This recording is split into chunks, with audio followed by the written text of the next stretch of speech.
ഹരേ കൃഷ്ണ. ശ്രീമദ് നാരായണീയ സത്രത്തിലേക്ക് എല്ലാ ഭക്തജനങ്ങൾക്കും സ്വാഗതം. നമ്മളിപ്പോൾ ദശകം 2 നിൽക്കുന്നത്.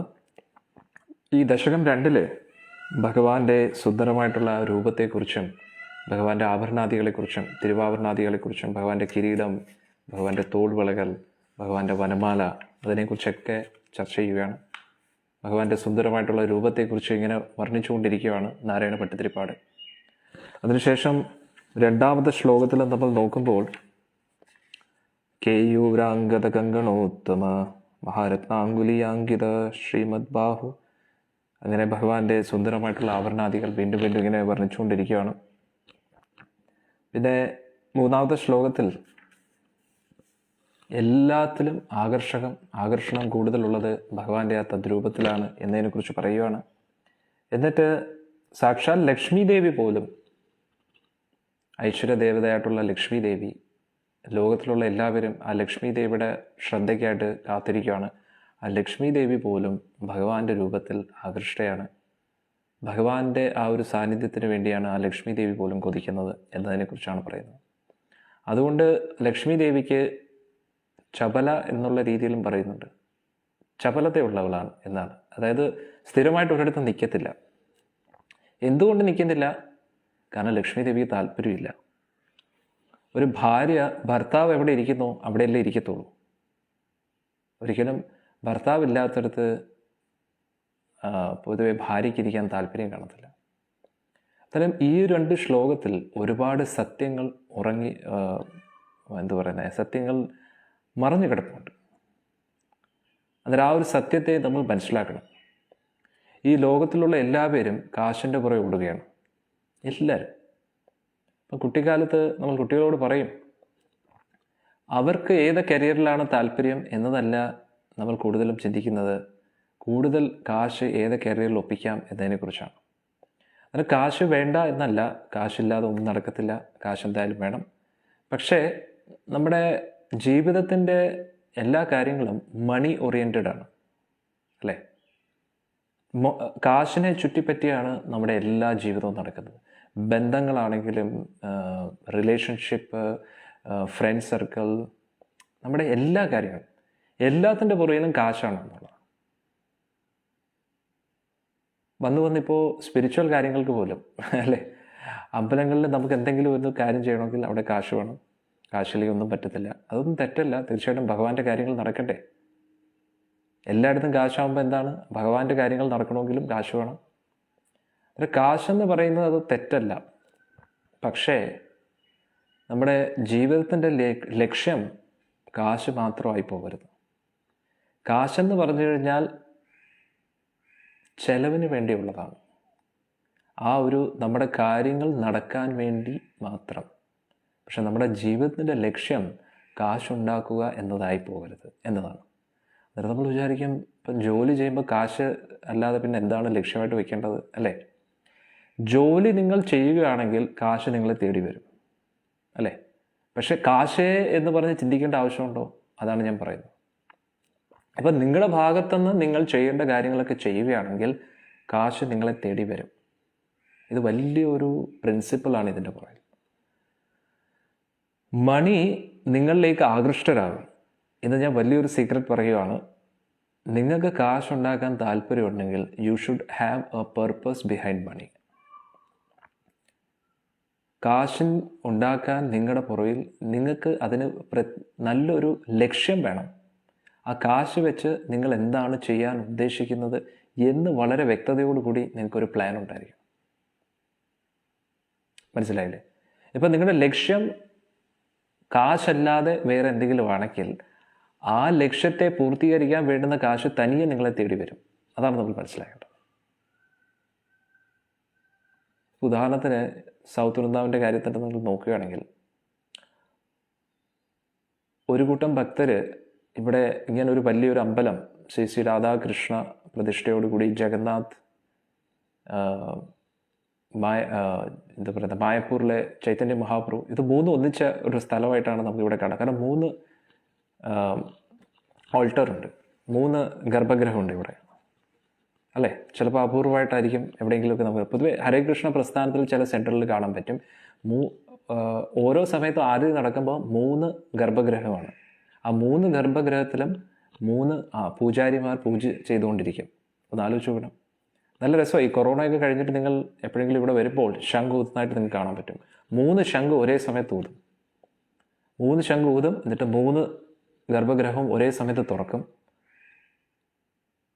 എന്നിട്ട് 3 ആരതി ഒരേ സമയത്ത് നടക്കും എന്നുള്ളതാണ്. നല്ല രസമാണ് കാണാൻ. അന്നേരം ഇവിടെ ജഗന്നാഥ് പുരിയും ഉണ്ട്, വൃന്ദാവനവും ഉണ്ട്, അതേസമയത്ത് മായപ്പൂരും ഉണ്ട്. കാരണം ചൈതന്യ മഹാപ്രഭു നിത്യാംപ്രഭു ഉണ്ട്, അതുകൂടാതെ വൃന്ദാവനവും ഉണ്ട്, ജഗന്നാഥ് പുരിയും ഉണ്ട്. നിങ്ങൾ വന്ന് ഭഗവാനെ കാണുമ്പോൾ നിങ്ങൾക്ക് മനസ്സിലാവും. 3 ധാമവും ഒന്നിക്കുന്ന ഒരു സ്ഥലമാണ് ഇവിടെ. അതിന് ഇത്രയും കാരണം ഇടയ്ക്ക് വെച്ച് ഞാൻ ഇങ്ങനെ പറഞ്ഞില്ലായിരുന്നോ, ഇങ്ങനെ യാത്രയൊക്കെ ഞാൻ ഇങ്ങനെ പ്ലാൻ ചെയ്തിരിക്കുകയാണെന്ന്. ഒരു ദിവസം ജപിക്കുന്ന സമയത്ത് തോന്നുകയാണ് ഇത് 3 പേര് ഇവിടെ തന്നെ ഉണ്ട്. വൃന്ദാവനം ഇവിടെ തന്നെ ഉണ്ട്, മായാപുരി ഇവിടെ തന്നെ ഉണ്ട്, ജഗന്നാഥ് പുരി ഇവിടെ തന്നെ ഉണ്ട്. അന്നേരം ആ ഒരു 3 ധാമത്തിലും പോയ ഒരു പ്രതീതിയാണ് നമുക്കിവിടെ നിൽക്കുമ്പോൾ, ഇവിടെ നിന്ന് ജപിക്കുമ്പോൾ ആ ഒരു വല്ലാത്തൊരു അനുഭവം തന്നെയാണ്. അന്നേരം ഞാൻ പറഞ്ഞു വന്നത്, ഈ ഇവിടെയുള്ള ഭക്തർ ആക്ച്വലി ഈ ഒരു സ്ഥലം എടുത്തത് എന്തിനാണെന്ന് വെച്ച് കഴിഞ്ഞാൽ, അവരെല്ലാവരും ബഹ്റിൻ ആ ഒരു പ്രദേശത്തായിരുന്നു. അന്നേരം അവരുടെ ഒരു റിട്ടയർമെൻറ്റ് ലൈഫ് കുറച്ച് ഭക്തരെല്ലാവരും കൂടെ പ്ലാൻ ചെയ്തു. നമ്മൾ അവസാന നിമിഷം റിട്ടയർമെൻറ്റിൻ്റെ ആ സമയമാകുമ്പോൾ നമ്മളെല്ലാവരും ഒത്തുകൂടി എല്ലാവരും കൂടെ ഒരു വില്ല അങ്ങനെ എന്തെങ്കിലുമൊക്കെ ചെയ്ത് താമസിക്കാം ഓരോ വ്യക്തികളും. അങ്ങനെ കൂട്ടത്തോടെ അവർ കുറച്ച് സ്ഥലം എടുക്കാൻ പ്ലാൻ ചെയ്തു. സ്ഥലം എടുക്കാൻ പ്ലാൻ ചെയ്തപ്പോഴത്തേക്കാണ് അവർ ഇടയ്ക്ക് നടുക്കായിട്ടൊരു ടെമ്പിൾ ഹാൾ വേണം, ഒന്നിച്ച് പ്രാർത്ഥിക്കാനും കീർത്തനം ചെയ്യാനും അതിനൊക്കെ. അത്രയേ ഉള്ളായിരുന്നു പ്ലാൻ. പിന്നെ ഇവർ ഇതെല്ലാം കൊണ്ടൊരു ഭക്തൻ്റെ അടുത്ത് പോയി, വളരെ മുതിർന്ന സീനിയറായിട്ടുള്ളൊരു ഭക്തൻ. അദ്ദേഹത്തിൻ്റെ അടുത്ത് ചോദിച്ചപ്പോൾ അദ്ദേഹം വലിയൊരു പ്ലാൻ വരച്ചു. അന്നേരത്തെ ഇത് വലിയൊരു പ്ലാനാണ്, അതൊന്നും നമ്മൾ അങ്ങനെ നമുക്ക് എല്ലാവർക്കും അതിനുള്ള ഇതൊക്കെ പറ്റുമോ അല്ലേ, അതൊരു വലിയൊരു ബഡ്ജറ്റ് ആയിരിക്കും എന്നൊക്കെ പറഞ്ഞു. അന്നേരത്തേക്ക് പറഞ്ഞു ഇത് ഭഗവാന്റെ പ്ലാനാണ്, ഉറച്ചു വിശ്വസിച്ചു. കാരണം അദ്ദേഹം കുറേ നേരം ഇങ്ങനെ ആലോചിച്ചിട്ടാണ്, കുറേ നേരം ധ്യാനിച്ചു, ഭഗവാന്റെ നാമൊക്കെ ജപിച്ചതിന് ശേഷമാണ് അത് പ്ലാൻ വരച്ചത്. അന്നേരം ആ ഒരു പ്ലാനാണ് ഇപ്പോൾ നമ്മൾ കാണുന്നത്. അന്നേരം അത് തുടങ്ങുന്ന സമയത്ത് എല്ലാവർക്കും വിചാരിച്ചു ഇത്രയും വലിയൊരു അമ്പലം എങ്ങനെ ചെയ്യാൻ പറ്റൂ എന്നൊക്കെ പറഞ്ഞിരിക്കുമായിരുന്നു. പക്ഷെ അദ്ദേഹം പറഞ്ഞു, നിങ്ങൾക്കൊരു ലക്ഷ്യമുണ്ടെങ്കിൽ, ആ ലക്ഷ്യത്തിൽ ധർമ്മം ഉണ്ടെങ്കിൽ ഭഗവാൻ എല്ലാം അറേഞ്ച് ചെയ്യും. നമുക്കൊരു ലക്ഷ്യം വേണം, ഒരു ലക്ഷ്യബോധം വേണം. ലക്ഷ്യബോധം ഇല്ലാതെ കാശുണ്ടാക്കി കഴിഞ്ഞാൽ കാശ് മാത്രമേ കാണൂ, ഒന്നും നടക്കത്തില്ല. ബാങ്ക് അക്കൗണ്ടിൽ കാശ് കിടക്കും, പക്ഷെ ആർക്കും ഉപയോഗിക്കാൻ പറ്റാത്ത കാശ് കൊണ്ട് എന്താണ് ഉപയോഗം? ഒരു ഉപയോഗമില്ല അല്ലേ. ഇപ്പോൾ ഉദാഹരണത്തിന് നമ്മൾ ഭക്ഷണം കുക്ക് ചെയ്തു, എന്നിട്ട് ആരും കഴിക്കുന്നില്ല, പിന്നെ എന്തിനാണ് ഭക്ഷണം? ആരും കഴിക്കാത്ത ഭക്ഷണം എന്തിനു വേണ്ടി നമ്മൾ കുക്ക് ചെയ്യുന്നു? ഭക്ഷണം എന്തിനാണ്? കഴിക്കാനുള്ളതാണ്. അതേപോലെ കാശും എന്തിനുള്ളതാണ്? ചിലവാക്കാൻ വേണ്ടിയുള്ളതാണ്. പക്ഷേ എങ്ങനെ, എപ്പോൾ, എത്ര ചിലവാക്കണം അതാണ് അറിയേണ്ടത്. സത്യം പറഞ്ഞാൽ കാശുണ്ടാക്കാനല്ല ആൾക്കാർ പഠിക്കേണ്ടത്, ചിലവാക്കാനാണ് പഠിക്കേണ്ടത്. നിങ്ങൾ വിചാരിക്കുന്നത് ചിലവാക്കാൻ അതിന് പ്രത്യേകിച്ച് പഠിക്കേണ്ട ആവശ്യമുണ്ടോ? പഠിക്കണം. നമ്മൾ കുട്ടികളെ പഠിപ്പിക്കേണ്ടത് കാശുണ്ടാക്കാനല്ല, കാശ് എങ്ങനെ ചിലവാക്കണം എന്നതിനെക്കുറിച്ചാണ് പഠിപ്പിക്കേണ്ടത്. നമ്മൾ വിചാരിക്കും അവർക്ക് ഓൾറെഡി അറിയാമല്ലോ ചിലവാക്കാൻ. അല്ല, എങ്ങനെ, എന്തിനു വേണ്ടി, എത്ര ചിലവാക്കണം അതാണ് അവർക്ക് പഠിപ്പിക്കേണ്ടത്. എന്താണ് ആവശ്യമുള്ളത്, എന്താണ് അനാവശ്യമായിട്ടുള്ളത്, എന്താണ് ആർഭാടം, എന്താണ് ആവശ്യം, ഇതിൻ്റെ രണ്ടിൻ്റെയും വ്യത്യാസം പഠിപ്പിക്കണം. വളരെ ഇമ്പോർട്ടൻ്റ് ആണ്. എന്താണ് ലക്ഷറി, എന്താണ് നെസസിറ്റി, ഇത് രണ്ടിൻ്റെയും തമ്മിലുള്ള വ്യത്യാസം കുട്ടികളെ പഠിപ്പിക്കണം. ഇത് പഠിച്ചു കഴിഞ്ഞാൽ നിങ്ങൾ ടെൻഷൻ അടിക്കേണ്ട ആവശ്യമില്ല, അവരുടെ കയ്യിൽ എപ്പോഴും കാശ് കാണുമെന്നുള്ളതാണ്. മനസ്സിലായില്ലേ? പ്രശ്നം എന്ന് പറഞ്ഞു കഴിഞ്ഞാൽ ഇതാണ് ആൾക്കാർക്ക് അറിയാത്തത്. ഇപ്പം നിങ്ങൾ നോക്കിക്കഴിഞ്ഞാൽ പണക്കാർ കാശ് കൂടുന്നതായിട്ട് നമുക്ക് കാണാൻ പറ്റും. പക്ഷേ ഞാൻ പിശുക്കനായിട്ടുള്ള ആൾക്കാരെ കുറിച്ചാണ് പറയുന്നത്. കാശ് ചിലവാക്കാതെ അവരുടെ ഇഷ്ടം പോലെ കാശ് കാണും, പക്ഷെ അനുഭവിക്കാനുള്ള യോഗമില്ല, കാരണം ചിലവാക്കാറിലൂടെ. നിങ്ങൾ ഇവിടെ ഞാൻ ശ്രദ്ധിച്ചതാണ്, ഈ രാജസ്ഥാൻ ആ ഭാഗത്തൊക്കെ നിങ്ങൾ പോവുകയാണെങ്കിൽ അവിടെ ഇഷ്ടം പോലെ കോടീശ്വരന്മാരുണ്ട്. ഒരു ഏരിയ തന്നെ അതിനുണ്ട്. ഈ എന്തോ ഒരു വേൾഡ് ഹെറിറ്റേജ് സൈറ്റിൽ ആ ഒരു പേര്, ആർക്കെങ്കിലും പേരറിയാമെങ്കിൽ മെസ്സേജ് ചെയ്യാം. ഒരുപാട് പഴയ ബിൽഡിങ്സൊക്കെ ഉള്ള എന്തോ റെഡ് സിറ്റി എന്നങ്ങണ്ട് അറിയപ്പെടുന്ന ഒരു സ്ഥലമാണ്, ഓർമ്മ വരുന്നില്ല. എനിവേ ജയ്പൂരിലാണ്. അന്നേരം അവിടെ ഒരു ഏരിയയിൽ നിങ്ങൾ പോയി കഴിഞ്ഞാൽ എല്ലാം ഡയമണ്ട് മെർച്ചൻസാണ്, എല്ലാം ഡയമണ്ട് മെർച്ചൻസാണ്, എല്ലാം ഡയമണ്ട് മെർച്ചൻസാണ്. അവരെല്ലാവരും കോടീശ്വരന്മാരാണ്. പക്ഷെ അവരുടെ ജീവിത രീതിയൊക്കെ നോക്കിക്കഴിഞ്ഞാൽ സിമ്പിൾ ലൈഫ് സ്റ്റൈലാണ്. അതായത് നമ്മൾ വിചാരിക്കും ലളിതമായിട്ടുള്ള ജീവിതം, ഉയർന്ന ചിന്താഗതി, അങ്ങനെയാണോ? അല്ല. അവർ പൊതുവെ പിശുക്കി ശീലിച്ചു എന്നുള്ളതാണ്. അതുകൊണ്ട് കാശ് അവർക്ക് ലഭിക്കുന്ന ആനന്ദം, എൻ്റെ അക്കൗണ്ടിൽ ഇത്രയും കാശുണ്ട്, എൻ്റെ അക്കൗണ്ടിൽ ഇത്രയും കാശുണ്ട്, കോടിക്കണക്കിന് കാശുണ്ട്, കോടിക്കണക്കിന്. ഈ കാശ് കൂടുന്നത് കണ്ട് ആസ്വദിക്കുന്ന ആൾക്കാരാണ് ഈ മറ്റേകളൊക്കെ. അന്നേരം അവർക്ക് ഈ കാശ് അക്കൗണ്ടിൽ കൂടുന്നതിലാണ് താല്പര്യം, ചിലവാക്കുന്നതിൽ താല്പര്യമില്ല. ഇപ്പോൾ കുടുംബാംഗങ്ങൾക്കും എന്തെങ്കിലുമൊക്കെ സംഭവിച്ചു കഴിഞ്ഞാൽ അവർ വളരെ അളന്നു തൂക്കിയായിരിക്കും ചിലവാക്കുന്നത്. മനസ്സിലായില്ലേ? എവിടെ ചിലവാക്കണം എന്നറിഞ്ഞൂടാ, എവിടെ ചിലവാക്കാൻ പാടില്ല എന്നറിഞ്ഞൂടാ. ഇനി വേറെ ചില ആൾക്കാരെന്ന് പറഞ്ഞു കഴിഞ്ഞാൽ ഈ എന്താ പറയുക, സേവിങ്സ് ഒന്നും. പിങ്ക് സിറ്റി, കറക്റ്റ്, അതാണ് ജയ്പൂർ തന്നെ, കറക്റ്റ്. അവിടെ ആ ഒരു ചില ബിൽഡിങ്സ് ഒക്കെ വളരെ റെഡ് കളറിൽ, അതൊക്കെ പഴയ ആൾക്കാരുടെ സ്ഥലമൊക്കെയാണ്. അവിടെ ഈ ഡയമണ്ട് മെർച്ചൻസ് കുറേ പേരൊക്കെ താമസിക്കുന്നത്, എല്ലാവരും കോടീശ്വരന്മാരാണ്.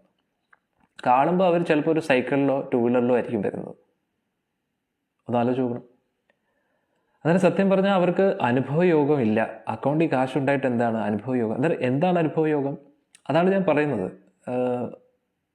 നമ്മൾ മനസ്സിലാക്കിയിരിക്കണം. ഞാൻ പറയുന്നത്, കാശ് നമ്മുടെ അക്കൗണ്ടിലുണ്ട്, ഭൗതിക സുഖത്തിനുള്ള ആഗ്രഹം തീർന്നിട്ടുമില്ല. പക്ഷെ ആ ഒരു സുഖത്തിന് വേണ്ടി നമ്മൾ ചെയ്യുന്നതുമില്ല, ഉള്ളിൻ്റെ ഉള്ളിൽ നിന്ന് ആധ്യാത്മിക പുരോഗതിക്ക് വേണ്ടി പരിശ്രമിക്കുന്നുമില്ല, ഭൗതികപരമായിട്ട് വിരക്തിയും വരുന്നില്ല. ഇതിൻ്റെ രണ്ടിലും ഇടയിൽ കിടക്കുമെന്നുള്ളത് മനസ്സിലായില്ലേ? അത് ചില വ്യക്തികൾ ഭൗതിക സുഖത്തിൻ്റെ പുറകെ മാത്രം പോകുന്നു, ചില വ്യക്തികൾ ആധ്യാത്മിക സുഖത്തിൻ്റെ പുറകെ, ചില വ്യക്തികൾ ഇടയ്ക്ക് കിടക്കുകയാണ്. ഇടയ്ക്ക് കിട്ടുന്നതുകൊണ്ട് എന്താണ് കിട്ടുന്നത്? ഒന്നീ ഭൗതിക സുഖത്തിൻ്റെ പുറകെ പോയി, അതിൻ്റെ അർത്ഥം അത് ഒരിക്കലും ഒരു അന്ത്യമില്ല. ഒന്നീ ആധ്യാത്മിക കാര്യത്തിൽ വരണം, അല്ലെങ്കിൽ പിന്നെ ഭൗതികതയിൽ പോകണം. ഇടയ്ക്ക് കിടക്കുന്നവർ മിക്കവാറും അവർക്ക് നല്ലത് ആധ്യാത്മികതയിൽ പൂർണ്ണമായിട്ട് വരുന്നതാണ്. പക്ഷെ എന്നാലും അവർ ഇതിനെയും ഒരു വൈരാഗ്യത്തോടു കൂടി കാണുന്നു, അതിനെയും വിരക്തിയോടു കൂടി കാണുന്നു. ഇടയ്ക്ക് അവരെന്തിനോ വേണ്ടി ഇങ്ങനെ ജീവിച്ചുകൊണ്ടിരിക്കുകയാണ്. മനസ്സിലായില്ല? അങ്ങനെ കുറച്ച് ആൾക്കാരുണ്ട്. അന്നേരം ഈ ഭൗതിക സുഖഭോഗത്തിൻ്റെ പുറയിലുള്ള വ്യക്തികൾ, അവർ സേവിങ്സോ അങ്ങനെ, സേവിങ്സ് എന്ന് പറയുമ്പോൾ ചില വ്യക്തികൾ നാളത്തേനെ കുറിച്ച് ചിന്തിക്കാതെ ഇന്ന് കിട്ടുന്ന കാശെല്ലാം സുഖഭോഗത്തിന് വേണ്ടി ഉപയോഗിക്കുന്നു. അത് തെറ്റാണ്, അല്ലേ? അതായത് ഇന്നത്തെ ആ ഒരു സുഖഭോഗം മാത്രം ആലോചിച്ച് ജീവിക്കുക. അതായത് മറ്റ് രണ്ടും എക്സ്ട്രീം കേസുകളാണ്. ഒരാൾ കാശ് ഇങ്ങനെ കൂട്ടിക്കൊണ്ടിരിക്കുന്നു, അതൊന്നും എങ്ങനെ ചെലവാക്കണം എന്നറിഞ്ഞൂടാ. ചില വ്യക്തികൾ കാശൊന്നും ഇന്ന് കാശുണ്ടോ എല്ലാം ചെലവാക്കുക, നാളെ ഉണ്ടോ ഇല്ലയോ അതിനെക്കുറിച്ചൊന്നും ചിന്തിക്കുന്നില്ല. അന്നേരം ഇത് രണ്ടും മാറി, ഇതിൽ നിന്ന് വ്യത്യസ്തമായിട്ട് ആ കാശിനോട് ആർത്തിയില്ലാതെ നമുക്ക് വ്യക്തമായിട്ടൊരു ലക്ഷ്യബോധം വേണം. ആ ലക്ഷ്യത്തെ നിറവേറ്റാൻ വേണ്ടി ഉപയോഗിക്കുന്ന ഒരു വസ്തുവാണ് സമ്പത്ത്, കാശ് എന്ന് പറയുന്നത്. അന്നേരം നിങ്ങൾക്കൊരു ലക്ഷ്യമുണ്ടെങ്കിൽ കാശ് നിങ്ങളെ തേടി വരും. നിങ്ങൾക്കൊരു ലക്ഷ്യമില്ലെങ്കിൽ കാശ് നിങ്ങളെ തേടി വരത്തില്ല. അത് വളരെ ഇമ്പോർട്ടൻ്റ് ആണ്. പർപ്പസ് അട്രാക്ട്സ് മണി. നിങ്ങൾക്ക് വ്യക്തമായിട്ടുള്ള ഒരു പർപ്പസ് ഉണ്ടെങ്കിൽ ആ കാശ് നിങ്ങളെ തേടി വരും എന്നുള്ളതാണ്. തീർച്ചയായിട്ടും നിങ്ങളുടെ ആ ഒരു കർമ്മം അനുവദിക്കുകയും കൂടെ വേണം. അതിനനുസരിച്ചുള്ള യോഗ്യത നിങ്ങൾക്ക് വേണം. അങ്ങനെ കുറേ കാര്യങ്ങളൊക്കെ ഉണ്ട്. പക്ഷെ എന്തായാലും നിങ്ങൾക്ക് കാശിനുള്ള യോഗം ഉണ്ടെങ്കിലും ആ കാശ് വെച്ച് നിങ്ങൾ എന്താണ് ചെയ്യാൻ പോകുന്നത് എന്ന് വ്യക്തമായിട്ടുള്ളൊരു ധാരണ ഇല്ലെങ്കിൽ ആ കാശ് നിങ്ങളുടെ കയ്യിൽ വന്നാലും നിങ്ങൾക്ക് ഉപയോഗമില്ല. ഇപ്പോൾ ഉദാഹരണത്തിന്, നിങ്ങൾ ലോട്ടറി അടിച്ച ആൾക്കാരുടെ ഹിസ്റ്ററി നോക്കിക്കോളൂ. അവരാരും അധികകാലം പണക്കാരായിട്ട് നിൽക്കുന്ന ചരിത്രമില്ല. ലോട്ടറി ടിക്കറ്റ് അടിച്ച ഏത് ആൾക്കാരെ വേണമെങ്കിലും നോക്കിയോളൂ. അത്യപൂർവമാണ്. ഇത് ഇടയ്ക്ക് വെച്ച് ന്യൂസിൽ ഒരു ആർട്ടിക്കിളും വന്നതാണ്. അവർ ലോട്ടറി അടിച്ചു, പക്ഷേ ആ ഒരു സ്റ്റേറ്റസിൽ അവർക്ക് അധികകാലം നിൽക്കാൻ പറ്റത്തില്ല.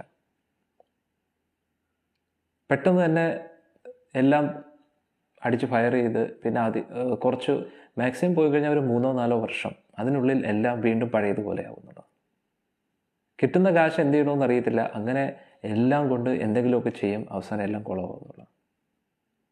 ഇനി ലോകത്തിലെ ഏറ്റവും വലിയ പണക്കാരെ നിങ്ങൾ നോക്കുകയാണെങ്കിലും അവരുടെ ആ ഒരു കാശ് 3 തലമുറയിൽ മാത്രമേ നിലനിൽക്കത്തുള്ളൂ. സ്റ്റാറ്റിസ്റ്റിക് അനുസരിച്ച് പറയുന്നതാണ്. എത്ര വലിയ പണക്കാരാണെങ്കിലും അവരുടെ ആ ഒരു ഫാമിലി അസറ്റ്സ് എന്ന് പറയുന്നത് ഒരു 3 തലമുറ മാത്രമേ നിൽക്കൂ. അതായത് ഈ തലമുറയിൽ അവർ നല്ല പണക്കാരൻ, അടുത്ത തലമുറ, അതാണ് 3ാമത്തെ തലമുറയോട് കൂടി എല്ലാം തീരും എന്നുള്ളതാണ്. അതായത് ആ ഫാമിലി അസറ്റ്സ്, അവരുടെ ആ കുടുംബത്തിൻ്റെ ആ ഒരു ഇതൊക്കെ. അല്ലെങ്കിൽ പിന്നെ അടുത്ത വരുന്ന തലമുറയിലുള്ള ആൾ അതിനെ വീണ്ടും അവരുടേതായിട്ടുള്ള രീതിയിൽ എന്തെങ്കിലുമൊക്കെ ചെയ്യണം. അങ്ങനെയാണെങ്കിൽ പിന്നെ അതും 3 തലമുറ, അങ്ങനെയുള്ളൂ. അല്ലാതെ ഒന്നും ചെയ്യാതിരിക്കുകയാണെങ്കിൽ 3 തലമുറ, അത്രയേ ഉള്ളൂ. 3 തലമുറയ്ക്ക് അപ്പുറം ഒന്നും ഓടത്തില്ല. എന്നാൽ ഇങ്ങനെയാണ് മണിയുടെ കാര്യങ്ങളൊക്കെ. അതുകൊണ്ട് ഞാൻ പറഞ്ഞു വന്നത്, അഥവാ നമുക്ക് കാശ് വേണം എന്ന് താല്പര്യമുണ്ടെങ്കിൽ എന്തിനു വേണ്ടി വേണം എന്ന് വളരെ വ്യക്തമായിരിക്കണം. മനസ്സിലായില്ലേ? അന്നേരം നമുക്ക് വ്യക്തമായിട്ടുള്ള ഒരു ധാരണയുണ്ട് എന്തിനു വേണ്ടിയാണ് കാശ് എന്ന്. ഉടൻ തന്നെ എന്താവും? കാശ് നമ്മളെ തേടി വരും എന്നുള്ളതാണ്. ഏതെങ്കിലും വഴി വരും, നമുക്ക് അതിനുള്ള യോഗ്യത ഉണ്ടെങ്കിൽ. പക്ഷെ വ്യക്തമായിട്ടുള്ളൊരു പ്ലാൻ നമുക്കില്ല എങ്കിൽ, മനസ്സിലായില്ലേ? വ്യക്തമായിട്ടൊരു പ്ലാൻ നമുക്കില്ലെങ്കിൽ തീർച്ചയായിട്ടും ഒരു ഉപയോഗമില്ല കാശുകൊണ്ട്. അതിലൊന്ന് ആലോചിച്ച് നോക്കൂ, ഇന്നത്തെ ആൾക്കാരുടെ ജീവിതം എന്തിനു വേണ്ടിയാണെന്ന് നോക്കൂ.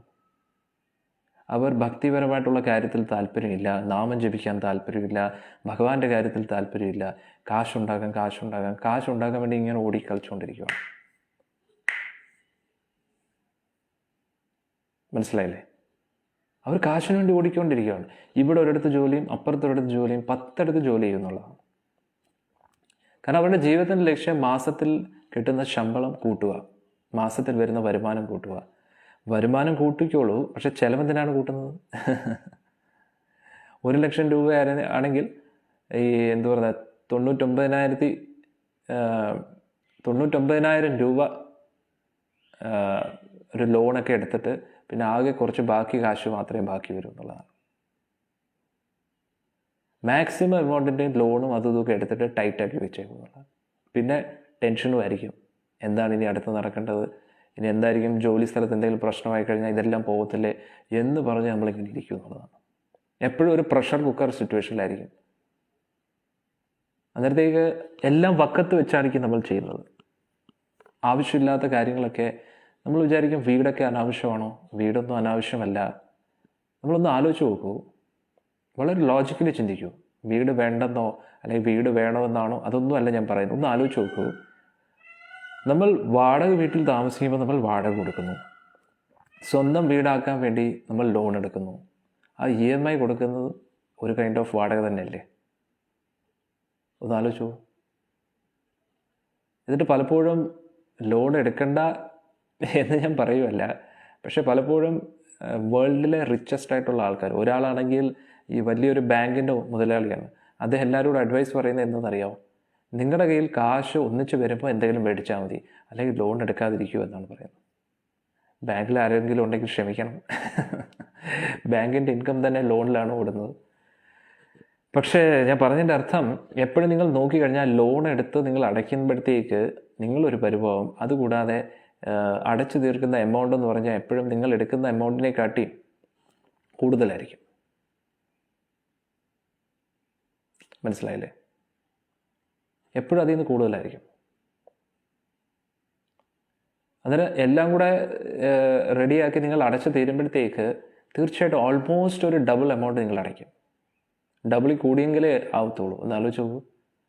അന്നേരത്തേക്ക് എന്നിട്ട് ഒരാൾ പറയുന്ന ഹസ്ബൻഡ് ബാങ്കിലാണ് വർക്ക് ചെയ്യുന്നത്. സോറി, പക്ഷേ ഞാൻ ഒരു സത്യം പറഞ്ഞതേ ഉള്ളൂ. ലോകത്തിലെ ഏറ്റവും റിച്ചസ്റ്റ് ആയിട്ടുള്ള ഒരാൾ, അദ്ദേഹം ബാങ്കിൻ്റെ മെയിൻ ആളാണ്. അദ്ദേഹം തന്നെ പറയുന്നത് എന്താണെന്ന് അറിയാം? നിങ്ങൾക്ക് കോടീശ്വരനാകാൻ താല്പര്യമുണ്ടെങ്കിൽ ദയവ് ചെയ്ത് ലോൺ എടുക്കരുത്, ക്രെഡിറ്റ് കാർഡ് ഉപയോഗിക്കരുത് എന്നാണ് പറയുന്നത്. നിങ്ങളുടെ കയ്യിൽ എന്ത് കാശ് വരുന്നോ അതിനെ അതിൻ്റെ ചിലവാക്കേണ്ട രീതിയിൽ ചിലവാക്കുക, അത്രയേ ഉള്ളൂ. അപ്പോൾ ഒരു വാടക വീട്ടിൽ താമസിച്ചാലും നമ്മൾ പറയും, ഉടനെ ആൾക്കാർ പറയും, സ്വന്തം വീടാണെങ്കിൽ പിന്നെ ആരെങ്കിലുമൊക്കെ വന്ന് ഇറങ്ങിപ്പോകാൻ പറഞ്ഞു കഴിഞ്ഞാൽ ഇറങ്ങിപ്പോകണം, നല്ലതല്ലേ, അതിലെന്താണ് തെറ്റ്? ഒരാൾ സ്വന്തം വീട്ടിൽ താമസിച്ചു കഴിഞ്ഞാൽ ജീവിതകാലം മുഴുവൻ ഒരേ വീട്ടിൽ താമസിക്കണം, ഒന്ന് ആലോചിച്ചു. ഇതാകുമ്പോൾ എന്താണ്, ഒരു വീട് മാറി അടുത്ത വീട്ടിലോട്ട് പോകാം. കുറച്ചും കൂടെ എക്സൈറ്റിങ് അഡ്വഞ്ചറസ് വരെ. ഇത് ഞാൻ ആരെയും നിരുത്സാഹപ്പെടുത്താൻ വേണ്ടി പറയുന്നതല്ല. പല ആൾക്കാരും സ്വന്തം വീട് വേണം എന്നതിൻ്റെ പേരിൽ അവരുടെ ഒരു അഭിമാനത്തിൻ്റെയും പ്രശ്നമായിട്ട് കണ്ടുകൊണ്ട് അതിനു വേണ്ടി പെടാപ്പാട് വിടും എന്നുള്ളതാണ്. സ്വന്തമായിട്ടൊരു വീട്, ഒരു മുറിയായാലും കുഴപ്പമില്ല എന്നൊക്കെ പറഞ്ഞിട്ട് അവരിങ്ങനെ കഷ്ടപ്പെടും എന്നുള്ളതാണ്. അങ്ങനെ ചിന്തിക്കേണ്ട എന്നാണ് പറയുന്നത്. അഥവാ ഭഗവാന്റെ അനുഗ്രഹം കൊണ്ട് നിങ്ങളുടെ ഈ കാശെല്ലാം ഒത്തുകൂടി വന്ന് നിങ്ങളൊരു വീട് പിടിക്കുകയാണെങ്കിൽ നല്ലത്, അത്രയേ ഉള്ളൂ. വീടില്ലെങ്കിൽ പിന്നെ എന്താണ് പ്രശ്നം? ഒരു പ്രശ്നമില്ല. വാടക വീട്ടിൽ താമസിക്കുക, എന്നിട്ട് ഒരു വീടില്ലെങ്കിൽ അടുത്തൊരു വീട്ടിലോട്ട് മാറുക. പിന്നെ ആ ഒരു വാടക വീട്ടിൽ താമസിക്കുമ്പോൾ ഈ സാധാരണ നമ്മുടെ ഈ എന്താ പറയുക ജീവിതത്തിൻ്റെ താൽക്കാലികത്വം നമുക്ക് ഓർമ്മയും വരും എന്നുള്ളതാണ്. മനസ്സിലായില്ലേ? ജീവിതമെല്ലാം താൽക്കാലികമാണ്, ഇതിനപ്പുറവും മനസ്സിലായില്ലേ? അങ്ങനെ കുറേ കാര്യങ്ങളുണ്ട്. അന്നേരം കുറച്ചും കൂടെ നമ്മൾ പ്രാക്ടിക്കലി ചിന്തിക്കുക. കൂടുതലും നമ്മൾ നമ്മുടെ വീടാണെന്ന് കാണിക്കാൻ വേണ്ടിയാണ്, അല്ലേ? സത്യമല്ലേ? എല്ലാവരും വീട് കൂടുതലും ലോണിലെടുക്കുന്നത് മറ്റുള്ളവരെ കാണിക്കുക, എനിക്കും എൻ്റെ ഒരു സ്വന്തം വീടുണ്ട്, സ്വന്തമായിട്ടൊരു വീടായിട്ട് വേണം സമാധാനമായിട്ട് കിടന്നുറങ്ങാൻ എന്ന് സ്വന്തമായിട്ടുള്ള ഒരു വീട് തുടങ്ങുന്നത് അന്ന് പോലും നമ്മുടെ കഷ്ടപ്പാട് തുടങ്ങി, അല്ലേ? ലോൺ എടുക്കാനും അടയ്ക്കാനും ഒക്കെ. അങ്ങനെ പറയരുത് പ്ലീസ്. അല്ല, ഞാൻ പറഞ്ഞതാ, നമ്മുടെ വീക്ഷണം. സ്വന്തമായിട്ട് വീടുണ്ടെങ്കിൽ അത് തെറ്റല്ല. പക്ഷെ വാടക വീടേ ഉള്ളൂ എങ്കിലും അതിലും ടെൻഷൻ അടിക്കേണ്ട ആവശ്യമില്ല എന്നാണ് ഞാൻ പറയുന്നത്. ആ ജീവിതം എങ്ങനെ വരുന്നു അതിനനുസരിച്ച് ജീവിക്കാൻ പഠിക്കുക, ടെൻഷൻ അടിക്കാതിരിക്കുക. മനസ്സിലായില്ലേ? അതിൻ്റെ അർത്ഥം ആംബിഷ്യസ് ആയിട്ടിരിക്കരുത്, വലിയ വലിയ ആഗ്രഹങ്ങളൊന്നും പാടില്ല, അതൊന്നും ചിന്തിക്കേണ്ട ആവശ്യമില്ല. ഞാൻ പറയുന്നത് നമ്മുടെ കഴിവിൻ്റെ പരമാവധി പരിശ്രമിക്കുക. അത് നടന്നാൽ ഓക്കെ, നടന്നില്ലെങ്കിൽ ഓക്കെ. മനസ്സിലായില്ലേ? ഇനി അതുകൂടാതെ സ്വന്തം വീട് നമ്മൾ ഒരുവിധം നല്ല ലൊക്കേഷനിൽ നമ്മളൊരു വീട് റെഡിയാക്കി, അയൽവക്കത്തുള്ളവർ ശരിയല്ലെങ്കിൽ പിന്നെ എന്തായിരിക്കും? നമ്മൾ വീട്ടുടമസ്ഥനെ പേടിച്ചിട്ടാണ് വാടക വീട് വിട്ടിട്ട് സ്വന്തം വീട് റെഡിയാക്കിയത്. അന്നേരം നോക്കുമ്പോൾ ജീവിതാന്ത്യം വരെ നമുക്കൊരു കുരിശ് നമുക്ക് ചുമക്കേണ്ടി വരും, നമ്മുടെ അയൽവക്കത്തിലുള്ളവർ നേരെയല്ലെങ്കിൽ. ഒന്ന് ആലോചിച്ച് നോക്കണം. അന്നേരം എന്തായാലും നമുക്ക് കിട്ടാനുള്ളത് കിട്ടിയിരിക്കും എന്നുള്ളതാണ്. അതിനെ പ്രത്യേകിച്ച് നിങ്ങൾ ടെൻഷൻ അടിക്കേണ്ട ആവശ്യമില്ല, അല്ലേ? നമുക്ക് കിട്ടാനുള്ളത് നമ്മളെ തേടി എന്തായാലും വരും. അതുകൊണ്ട് ഞാൻ പറയുന്നത്, മറ്റുള്ളവരെ ഓർത്ത് നിങ്ങൾ സ്വന്തം വീട് റെഡിയാക്കാൻ നോക്കണ്ട. മറ്റുള്ളവരെ കാണിക്കാൻ വേണ്ടി എനിക്ക് കാറുണ്ടെന്ന് കാണിക്കേണ്ട ആവശ്യമില്ല. ഇപ്പോൾ ഉദാഹരണത്തിന് കാറ് നിങ്ങൾ മേടിച്ചു, ആദ്യം ആ കാർ ഓടിക്കാൻ പഠിക്കണം. സ്വന്തം കാറിലാണ് ഓടിച്ച് പഠിക്കുന്നതെങ്കിൽ പഠിക്കുമ്പോഴത്തേക്ക് കാർ ഒരു പരുവമാവും. അതോടുകൂടി ആദ്യത്തെ കാറ് ഗോവിന്ദ ഗോവിന്ദ, കഷ്ടപ്പെട്ടുണ്ടാക്കി നമ്മുടെ കാർ തീർന്നു. പിന്നെ രണ്ടാമതൊരു കാറ് മേടിക്കണം. ഓക്കെ, ഇതല്ലെങ്കിൽ പിന്നെ ഒരു സെക്കൻഡ് ഹാൻഡ് കാറാണ് മേടിക്കുന്നതെങ്കിൽ അതിൻ്റെ ഇഞ്ചൻ പണി ചെയ്ത് ഒരു പരുവം എന്നുള്ളതാണ്. ഇതിനെക്കാട്ടി എത്രയോ നല്ലതാണ് ഒരു ടൂ വീലർ യാത്രയാണെങ്കിൽ എതിലേക്കൂടെയൊക്കെ ഇറങ്ങി ഇങ്ങനെയൊക്കെ പോകാം, അല്ലെങ്കിൽ ഒരു പബ്ലിക് ട്രാൻസ്പോർട്ട് ആയാലും എങ്ങനെയെങ്കിലുമൊക്കെ നിങ്ങൾക്ക് രക്ഷപ്പെടാം.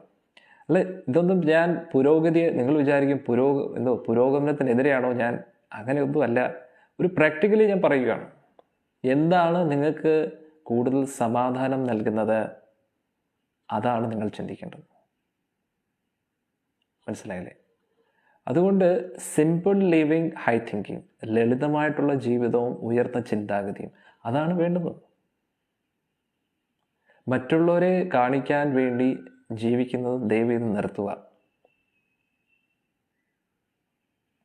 മനസ്സിലായില്ലേ? നിങ്ങൾക്ക് എന്താണ് ആവശ്യം അതാണ് നിങ്ങൾ ചിന്തിക്കേണ്ടത്. പിന്നെ അതുകൂടാതെ എഡ്യൂക്കേഷൻ ലോൺ എന്നൊക്കെ പറഞ്ഞ് നമ്മൾ എടുക്കുന്നു. എല്ലാ വലിയ വലിയ എഡ്യൂക്കേഷൻ കൊടുക്കുന്നതിലല്ല കാര്യം. പ്രത്യേകിച്ച് ഇന്നത്തെ കാലത്ത് ഏത് ഫീൽഡാണെങ്കിലും നിങ്ങൾ നിങ്ങളുടേതായിട്ടുള്ള രീതിയിൽ എന്ത് കഴിവ് നിങ്ങളുടെ ഉള്ളിലുണ്ടോ അതിനനുസരിച്ചാണ് നിങ്ങൾക്ക് എല്ലാം കിട്ടാൻ പോകുന്നത്. ഇപ്പോൾ ഉദാഹരണത്തിന് ചിലയിടത്ത് ഞാൻ ഡോക്ടറിന് പഠിച്ച എൻ്റെ ചില ഫ്രണ്ട്സിൽ നിന്നും ഞാൻ കേട്ടതാണ്.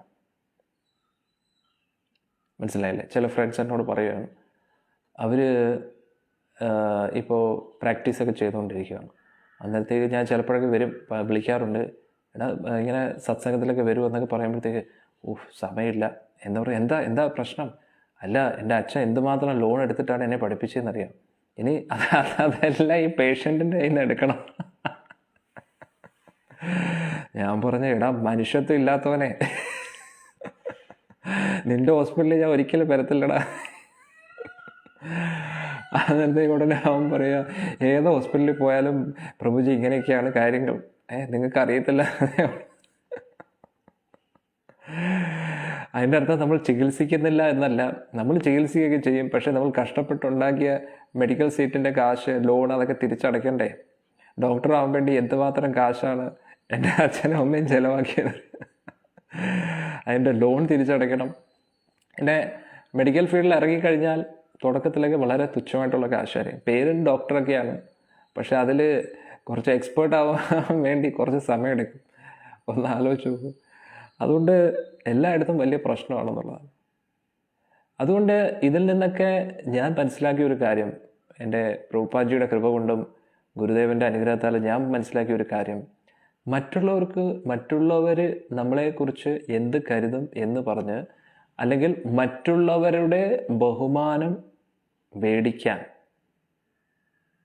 വേണ്ടി മാത്രം നമ്മൾ ഒരു കാര്യം ചെയ്യരുത്. മനസ്സിലായില്ലേ? മറ്റുള്ളവർ എന്ത് നമ്മളെക്കുറിച്ച്, അതായത് മറ്റുള്ളവരുടെ ബഹുമാനം നേടിയെടുക്കാൻ വേണ്ടി നമ്മൾ നമ്മുടെ ജീവിതത്തിൽ ഒന്നും ചെയ്യരുത് എന്നാണ് ഞാൻ പറയുന്നത്. അതായത് മറ്റുള്ളവർ നമ്മളെ നാണം കെടുത്തിയാൽ അങ്ങനെ ഒരു സെൽഫ് റെസ്പെക്റ്റ് വേണ്ട, ആത്മാഭിമാനം വേണ്ട എന്നല്ല ഞാൻ പറയുന്നത്. നമ്മൾ നമ്മുടേതായിട്ടുള്ള പ്രിൻസിപ്പിൾസിൽ ഉറച്ചു നിൽക്കുക. ശാസ്ത്രം അനുസരിച്ച്, ധർമ്മം അനുസരിച്ച് നമുക്ക് എന്താണോ ചെയ്യേണ്ടത് അത് നമ്മൾ ചെയ്യുക. പക്ഷേ മറ്റുള്ളവരുടെ മുമ്പിൽ ബോധ്യപ്പെടുത്താൻ വേണ്ടി നമ്മൾ വളരെ ഇൻഫ്ലുവൻഷ്യലാണ്, എനിക്ക് ഇത്രയും കാശുണ്ട്, എനിക്ക് കാറുണ്ട്, അതൊന്നും കാണിക്കാൻ ദയവേത് പോവാതിരിക്കുക. കാരണം എന്താണെന്നറിയോ, നിങ്ങളത് ചെയ്യാൻ ശ്രമിച്ചാലും നിങ്ങൾക്ക് ആകെ കിട്ടുന്ന ഒരു കാര്യം എന്ന് പറഞ്ഞാൽ അസൂയ, കുശുമ്പായിരിക്കും. സത്യമായിട്ടും. ഇപ്പം എൻ്റെ അച്ഛൻ തന്നെ കാറ് മേടിച്ചപ്പോൾ എങ്ങനെയോ ലോണും എടുത്തു, അതൊക്കെയാണ് കാറ് മേടിച്ചത്. കാറ് മേടിച്ചപ്പോൾ നമ്മുടെ വീട്ടിൻ്റെ തൊട്ട് മുകളിൽ ഒരാളുണ്ടായിരുന്നു. ആരാണെന്ന് പറയത്തില്ല, ചിലപ്പോൾ ഈ ക്ലാസ്സിൻ്റെ ഇടയിൽ അവരും കേൾക്കുമായിരിക്കും. അന്നേരത്തേക്ക് അവർ വന്നു. നമ്മൾ കാറ് മേടിക്കുന്നതിന് മുമ്പേ അവർ കാറ് മേടിച്ചിരുന്നു. അത് മേടിച്ചൊരു സെക്കൻഡ് ഹാൻഡ് കാർ. എൻ്റെ അച്ഛനാണെങ്കിൽ എന്താണെന്ന് വെച്ച് കഴിഞ്ഞാൽ എല്ലാം പുതിയത് വേണം, പഴയതൊന്നും പാടില്ല. അതുകൊണ്ട് പിന്നെ വണ്ടി ഓടിച്ച് നമ്മൾ പഠിച്ചിട്ടുമില്ല, അത് വലിയ പണിയായി. അതുകൊണ്ടാണ് ഞാൻ പറഞ്ഞത്, വണ്ടി മേടിക്കും പിന്നെ ഓടിച്ച് പഠിക്കാൻ വേണ്ടി പിന്നെ കഷ്ടപ്പെടണം. മനസ്സിലായില്ലേ? അതൊക്കെ എൻ്റെ അനുഭവത്തിൽ നിന്ന് ഞാൻ പഠിച്ച കാര്യമാണ്. അങ്ങനെ വണ്ടി മേടിച്ചു. വലിയൊരു വണ്ടിയായിരുന്നു, നല്ല നീളമുള്ള വണ്ടി. അന്നേരത്തേക്ക് കഷ്ടപ്പെട്ടില്ല, ലോണിലാണ് മേടിച്ചത്. എന്ന് വണ്ടി എടുത്തു അന്ന് മുതൽ എല്ലാവരുടെയും കണ്ണ് ആ കാറിലാണെന്നുള്ളത്. സത്യം പറഞ്ഞാൽ ആ കാറിൽ നമ്മൾ കുറച്ച് നാൾ മാത്രമേ സമാധാനത്തോടുകൂടിയും സന്തോഷത്തോടുകൂടിയും ഭഗവാന്റെ പല സ്ഥലങ്ങളിലും പോയിട്ടുള്ളൂ. ഇപ്പോൾ ആ വണ്ടി വാടകയ്ക്ക് കൊടുത്തിരിക്കുകയാണ്. അനുഭവ യോഗം ഇല്ല, അല്ലാതെ എന്ത് പറയാനാണ്. ഇടയ്ക്ക് ഞാൻ അമ്മയടുത്ത് പറഞ്ഞു, അമ്മ ആ വണ്ടി നാട്ടിലോട്ടൊന്ന് തരാമോ, നമുക്ക് ഇവിടെയൊക്കെ ഓടിക്കാൻ, അതൊക്കെ ഭഗവാന്റെ സേവനത്തിന് വേണ്ടി ഉപയോഗിക്കാൻ. അതിനിപ്പോൾ ആ വണ്ടി ഇല്ല, അത് വേറൊരാൾക്ക് കൊടുത്തിരിക്കുകയാണ്. മനസ്സിലായില്ലേ? അതൊന്ന് ആലോചിച്ച് നോക്കൂ. എൻ്റെ അച്ഛൻ അതിനുവേണ്ടി കഷ്ടപ്പെട്ട് കാശ് കൊടുത്ത് ലോണ് അടച്ചു, ആ വണ്ടിയൊക്കെ റെഡിയാക്കി. പക്ഷേ അതിൻ്റെ റിസൾട്ട് എന്തായാലും നോക്കണേ. അവസാനം വന്ന ഉടനെ കണ്ടത് ഈ അസൂയുള്ള ആളാണ്. അവർ കണ്ടിട്ട് പറയാം, ഇത്രയും വലിയ വണ്ടിയുടെ ഒന്നും ആവശ്യമില്ലായിരുന്നു കേട്ടോ, ചെറിയ വണ്ടി മതിയായിരുന്നു. തുടക്കത്തിൽ എപ്പോഴും ചെറിയ വണ്ടി മേടിക്കാൻ പാടില്ല. അതുകൊണ്ടാണ് ഞാൻ പറയുന്നത്, ഈ നമ്മൾ മറ്റുള്ളവരെ കാണിക്കാൻ വേണ്ടി മറ്റുള്ളവരുടെ ബഹുമാനം, ബഹുമതി, അംഗീകാരം ഇതൊക്കെ നേടിയെടുക്കാൻ വേണ്ടി ജീവിക്കുന്ന ആദ്യം നിർത്തണം. എന്നിട്ട് നമ്മളെപ്പോഴും പ്രാധാന്യത കൊടുക്കേണ്ടത് നമ്മുടെ കുടുംബത്തിൻ്റെ ഭദ്രത, കുടുംബത്തിൻ്റെ ഐക്യം, സുഖം, സന്തോഷം, സമാധാനം ഇതിനായിരിക്കണം ഇമ്പോർട്ടൻസ് കൊടുക്കുന്നത്. ഇതിൽ എന്തിനു വേണ്ടിയാണ് ഞാൻ പറയുന്നത് വെച്ചാൽ ലക്ഷ്മി ദേവിയെക്കുറിച്ചാണ് ഇന്നത്തെ ശ്ലോകത്തിൽ പറയുന്നത്. എന്നിട്ട് നമ്മുടെ ജീവിതത്തിൻ്റെ ലക്ഷ്യം കാശുണ്ടാക്കി കൂട്ടി വയ്ക്കുക ബാങ്കിൽ കൊണ്ട്, ആ കാശ് കൊണ്ട് എന്താണ് പ്രയോജനം അല്ലേ?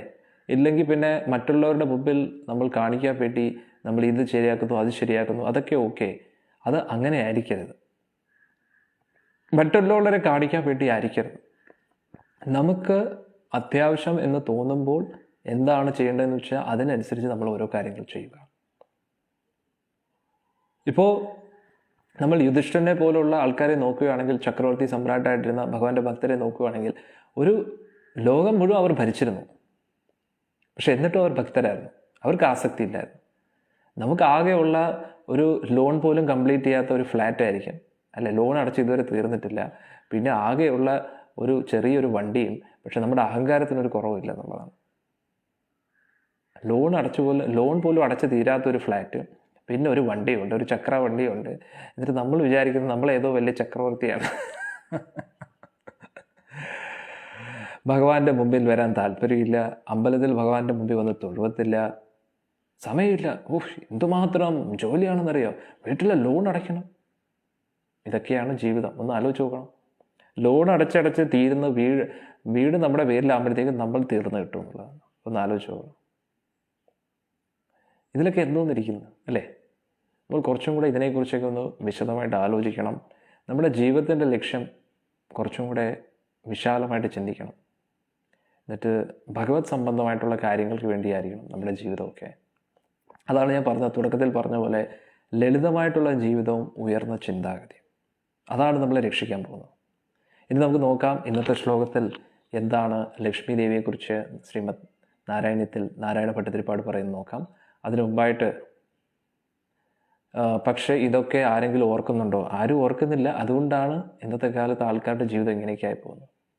നമ്മൾ ഓർത്താൽ നമുക്ക് കൊള്ളാം. നമുക്ക് അൾട്ടിമേറ്റ്ലി വേണ്ടത് എന്താണ്?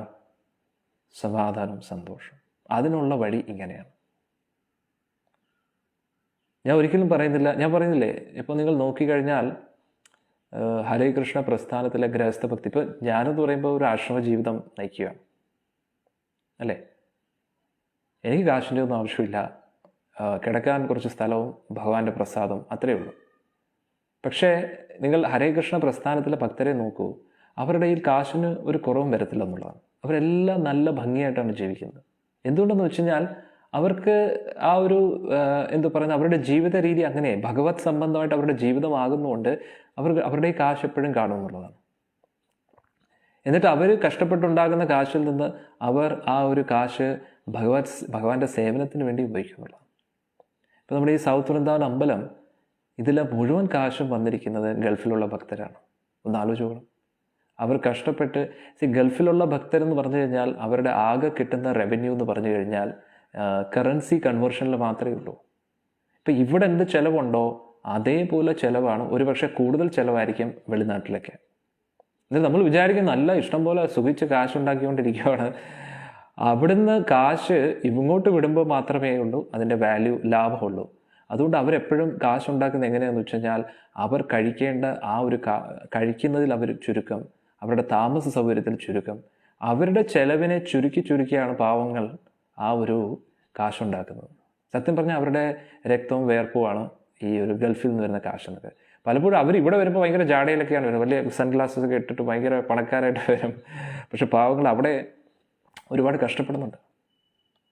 ആ കഷ്ടപ്പാടിൻ്റെ കാശാണ് ഇവിടെ പൊതുവേ ഗൾഫിലെ മണി എന്ന് പറയുന്നത്. അതായത് പൊതുവേ കുടുംബത്തിൻ്റെ സന്തോഷത്തിനും ബാക്കിയുള്ള ആൾക്കാരുടെ സന്തോഷത്തിനും വേണ്ടി പൊതുവേ അവരുടെ കഷ്ടപ്പാടൊന്നും അറിയിക്കത്തില്ല. അവർ അനുഭവിക്കുന്ന വേദനകളൊക്കെ അവർ അവിടെ ഉള്ളിൽ ഒതുക്കിയിരിക്കുകയാണ്. അവിടെ ഗൾഫിൽ ചെന്ന് കഴിഞ്ഞാൽ പാവങ്ങൾ അടിമയെ പോലെ ആയിരിക്കും വർക്ക് ചെയ്യുന്നത്. അങ്ങനെ വർക്ക് ചെയ്തേ പറ്റൂ, അല്ലാതെ കാശ് കിട്ടുമോ? വളരെ ബുദ്ധിമുട്ടാണ്. കണ്ട അറബികളുടെയൊക്കെ കീഴിൽ അവർ പറയുന്നത് എല്ലാം കേട്ട് ജീവിക്കുക എന്ന് പറഞ്ഞാൽ അത്ര നിസ്സാരമല്ല, ഒരുപാട് കഷ്ടപ്പെടണം. അന്നേരം ആ വെയിലത്തും അതും ഇതുമൊക്കെ അനുഭവിച്ച് മറ്റുള്ളവരുടെ ആട്ടും തുപ്പും കേട്ടിട്ടുണ്ടാകുന്ന കാശാണ്. ഒന്ന് ആലോചിച്ച് നോക്കും. അതത്ര നിസ്സാരമല്ല കാശ് ഉണ്ടാക്കുക ഗൾഫ് രാജ്യങ്ങളിലോ വിദേശ രാജ്യങ്ങളിലോ ഉണ്ടാക്കുക എന്ന് പറഞ്ഞാൽ. അന്നേരം ആ കാശ് കറൻസി കൺവേർഷൻ നടക്കുമ്പോൾ മാത്രമേ എന്തെങ്കിലുമൊക്കെ ലാഭമുള്ളൂ. അന്നേരം ഒന്ന് ആലോചിച്ച് നോക്കൂ, ഗൾഫിൽ വർക്ക് ചെയ്യുന്ന ഒരു കൂട്ടം ഭക്തർ, ഹരേകൃഷ്ണ ഭക്തർ, അവരുടെ കഷ്ടപ്പാടിൻ്റെ കാശ് വെച്ചിട്ടാണ് ഈ സൗത്ത് വൃന്ദാവൻ റെഡിയാക്കിയിരിക്കുന്നത്. ഒന്ന് ആലോചിച്ച് നോക്കും. അതുകൊണ്ടാണ് നിങ്ങളിവിടെ വരുമ്പോൾ ഓരോ കല്ലിലും നിങ്ങൾക്കൊരു ത്യാഗത്തിൻ്റെ കഥ കേൾക്കാൻ പറ്റും. സത്യമാണ്. ഒരു കൂട്ടം ഭക്തരുടെ കൂട്ടായ്മയുടെ സത്ഫലമാണ് ഈ ഒരു ക്ഷേത്രം എന്ന് പറയുന്നത്. അതുകൊണ്ടാണ് ഭഗവാന്റെ സാന്നിധ്യം നമുക്ക് ഇവിടെ അറിയാൻ പറ്റുന്നത്. അന്നേരം ഒന്ന് ആലോചിച്ച് നോക്കണം, ഗൾഫിലുള്ളവർ കാശുണ്ടാക്കി അതിൽ അവരുടെ ചെലവൊക്കെ ചുരുക്കി അതിൽ നിന്നാണ് അവർ അവരുടെ കുടുംബാംഗങ്ങൾക്ക് വേണ്ടി ഓരോ കാര്യങ്ങൾ ചെയ്യുന്നത്. അന്നേരം ഈ ഹരേകൃഷ്ണ പ്രസ്ഥാനത്തിലെ ബഹ്റിൻ ഭക്തരെ ഒന്ന് ആലോചിച്ച് നോക്കണം. അവർ അവരോടുള്ള കാര്യം നോക്കി, അവരുടെ കുടുംബത്തിൻ്റെ കാര്യം, ബന്ധുക്കളുടെ കാര്യം അതും നോക്കി, അതും കൂടാതെ ആ ഒരു പ്രചരണത്തിന് വേണ്ടി ഇങ്ങനെ ഉള്ള ഒരു അമ്പലം റെഡിയാക്കുകയാണ്. ഒന്ന് ആലോചിച്ച് നോക്കണം. അന്നേരം ആർക്കാണ് ഇത്രയും വലിയൊരു ത്യാഗം ചെയ്യാൻ പറ്റുന്നത്? ഒന്ന് ആലോചിച്ചു.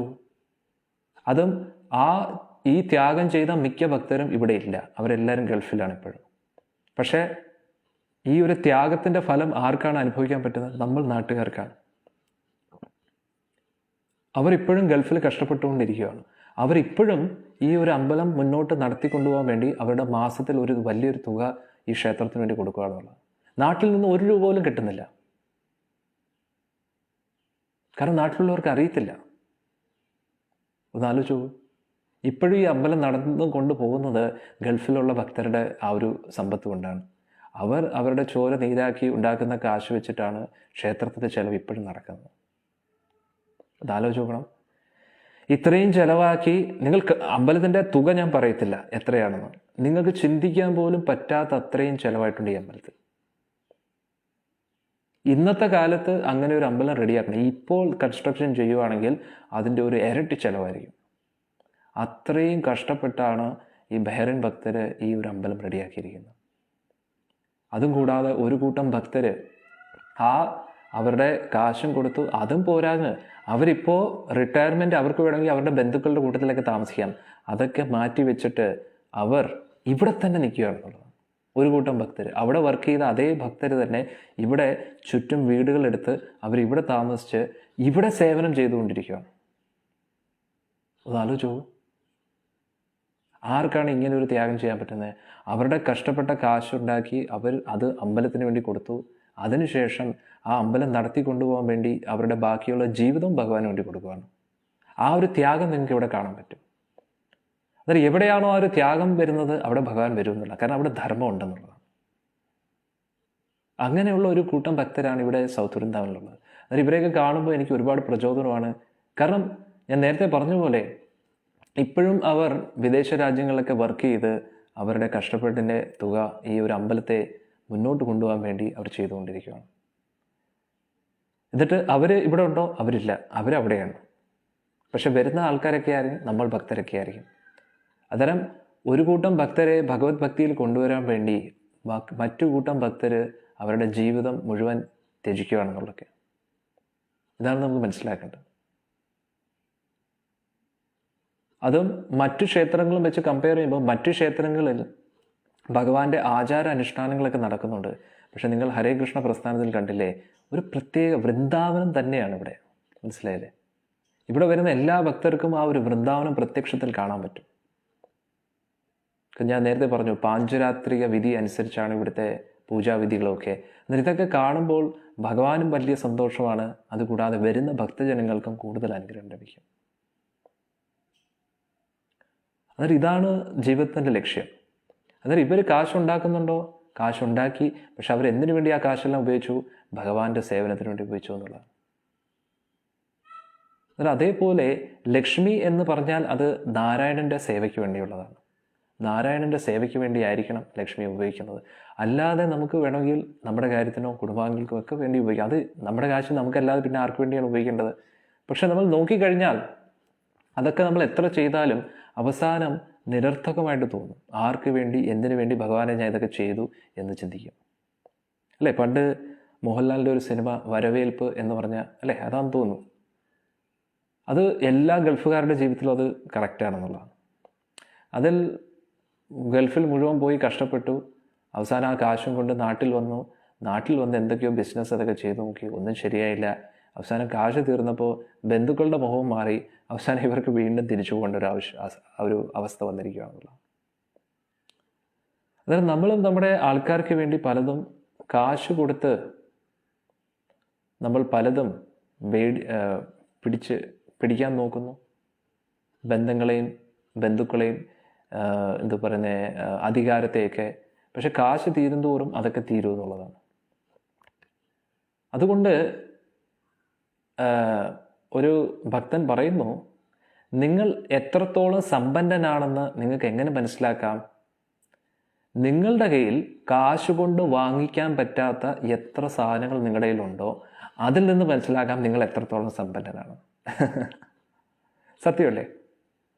അപ്പോൾ കാശ് കൊടുത്ത് വാങ്ങാൻ പറ്റാത്തത് എത്ര കാര്യങ്ങൾ നിങ്ങളുടെ കയ്യിലുണ്ടോ അതിൽ നിന്ന് നമുക്ക് മനസ്സിലാക്കാം നിങ്ങൾ എത്രത്തോളം സമ്പന്നനാണ്. ആത്മാർത്ഥതയുള്ള കുറച്ച് മിത്രങ്ങൾ, ഇതാണ് ഏറ്റവും വലിയ സമ്പത്ത്. സംസ്കാരം, ഭക്തി, ഭഗവാൻ, ഇതൊക്കെ കാശ് കൊടുത്താൽ കിട്ടുമോ? ഒരിക്കലും കിട്ടാത്ത കാര്യങ്ങളാണ്. നിങ്ങളെ സ്നേഹിക്കുന്ന ഒരു കൂട്ടം ഭക്തജനങ്ങൾ, ഒരു കൂട്ടം മിത്രങ്ങൾ, നിങ്ങളുടെ നന്മ ആഗ്രഹിക്കുന്ന ഒരു കൂട്ടം വ്യക്തിജനങ്ങൾ, അതുകൂടാതെ എല്ലാത്തിനും ഉപരിയായിട്ടുള്ള നമ്മുടെ ഗുരുവായൂരപ്പനെ കാശ് കൊടുത്ത് വാങ്ങാൻ പറ്റുമോ? പറ്റത്തില്ല.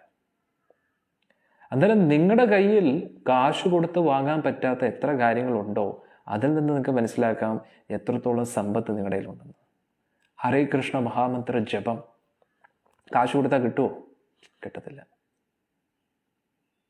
എത്രയോ പേര് കോടിക്കണക്കിന് കാശ്, കോടീശ്വരന്മാരാണ്, വലിയ വലിയ സിനിമാ നടന്മാരും നടിമാരാണ്. ഇതുവരെ അവർക്ക് ഹരേ കൃഷ്ണ മഹാമന്ത്രം നാവിൻ്റെ തുമ്പത്തിൽ നിന്ന് ഉച്ചരിക്കാൻ പോലും തോന്നുന്നില്ല. അത്രയ്ക്ക് നിർഭാഗ്യരാണ് അവരൊക്കെ.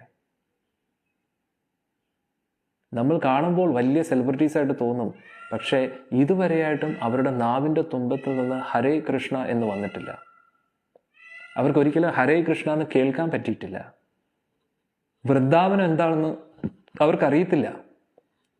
ജീവിതത്തിൻ്റെ ലക്ഷ്യം ആ ഗോലോക വൃന്ദാവനത്തിലേക്ക് പ്രവേശിക്കുക എന്നത് അവർക്കറിയത്തില്ല. എന്താണ് പ്രയോജനം അവരുടെ? എന്താണ് വലിയ സെലിബ്രിറ്റി ആയിട്ട് എന്താണ് പ്രയോജനം? കോടിക്കണക്കിന് കാശുണ്ടായിട്ട് എന്ത് പ്രയോജനം? എന്തെങ്കിലും പ്രയോജനമുണ്ടോ? ഒരു പ്രയോജനമില്ല. അവരുടെ ജീവിതമൊക്കെ നിരർത്ഥകമാണ്, വെള്ളത്തിൽ വരച്ച വരമാതിരിയാണ്.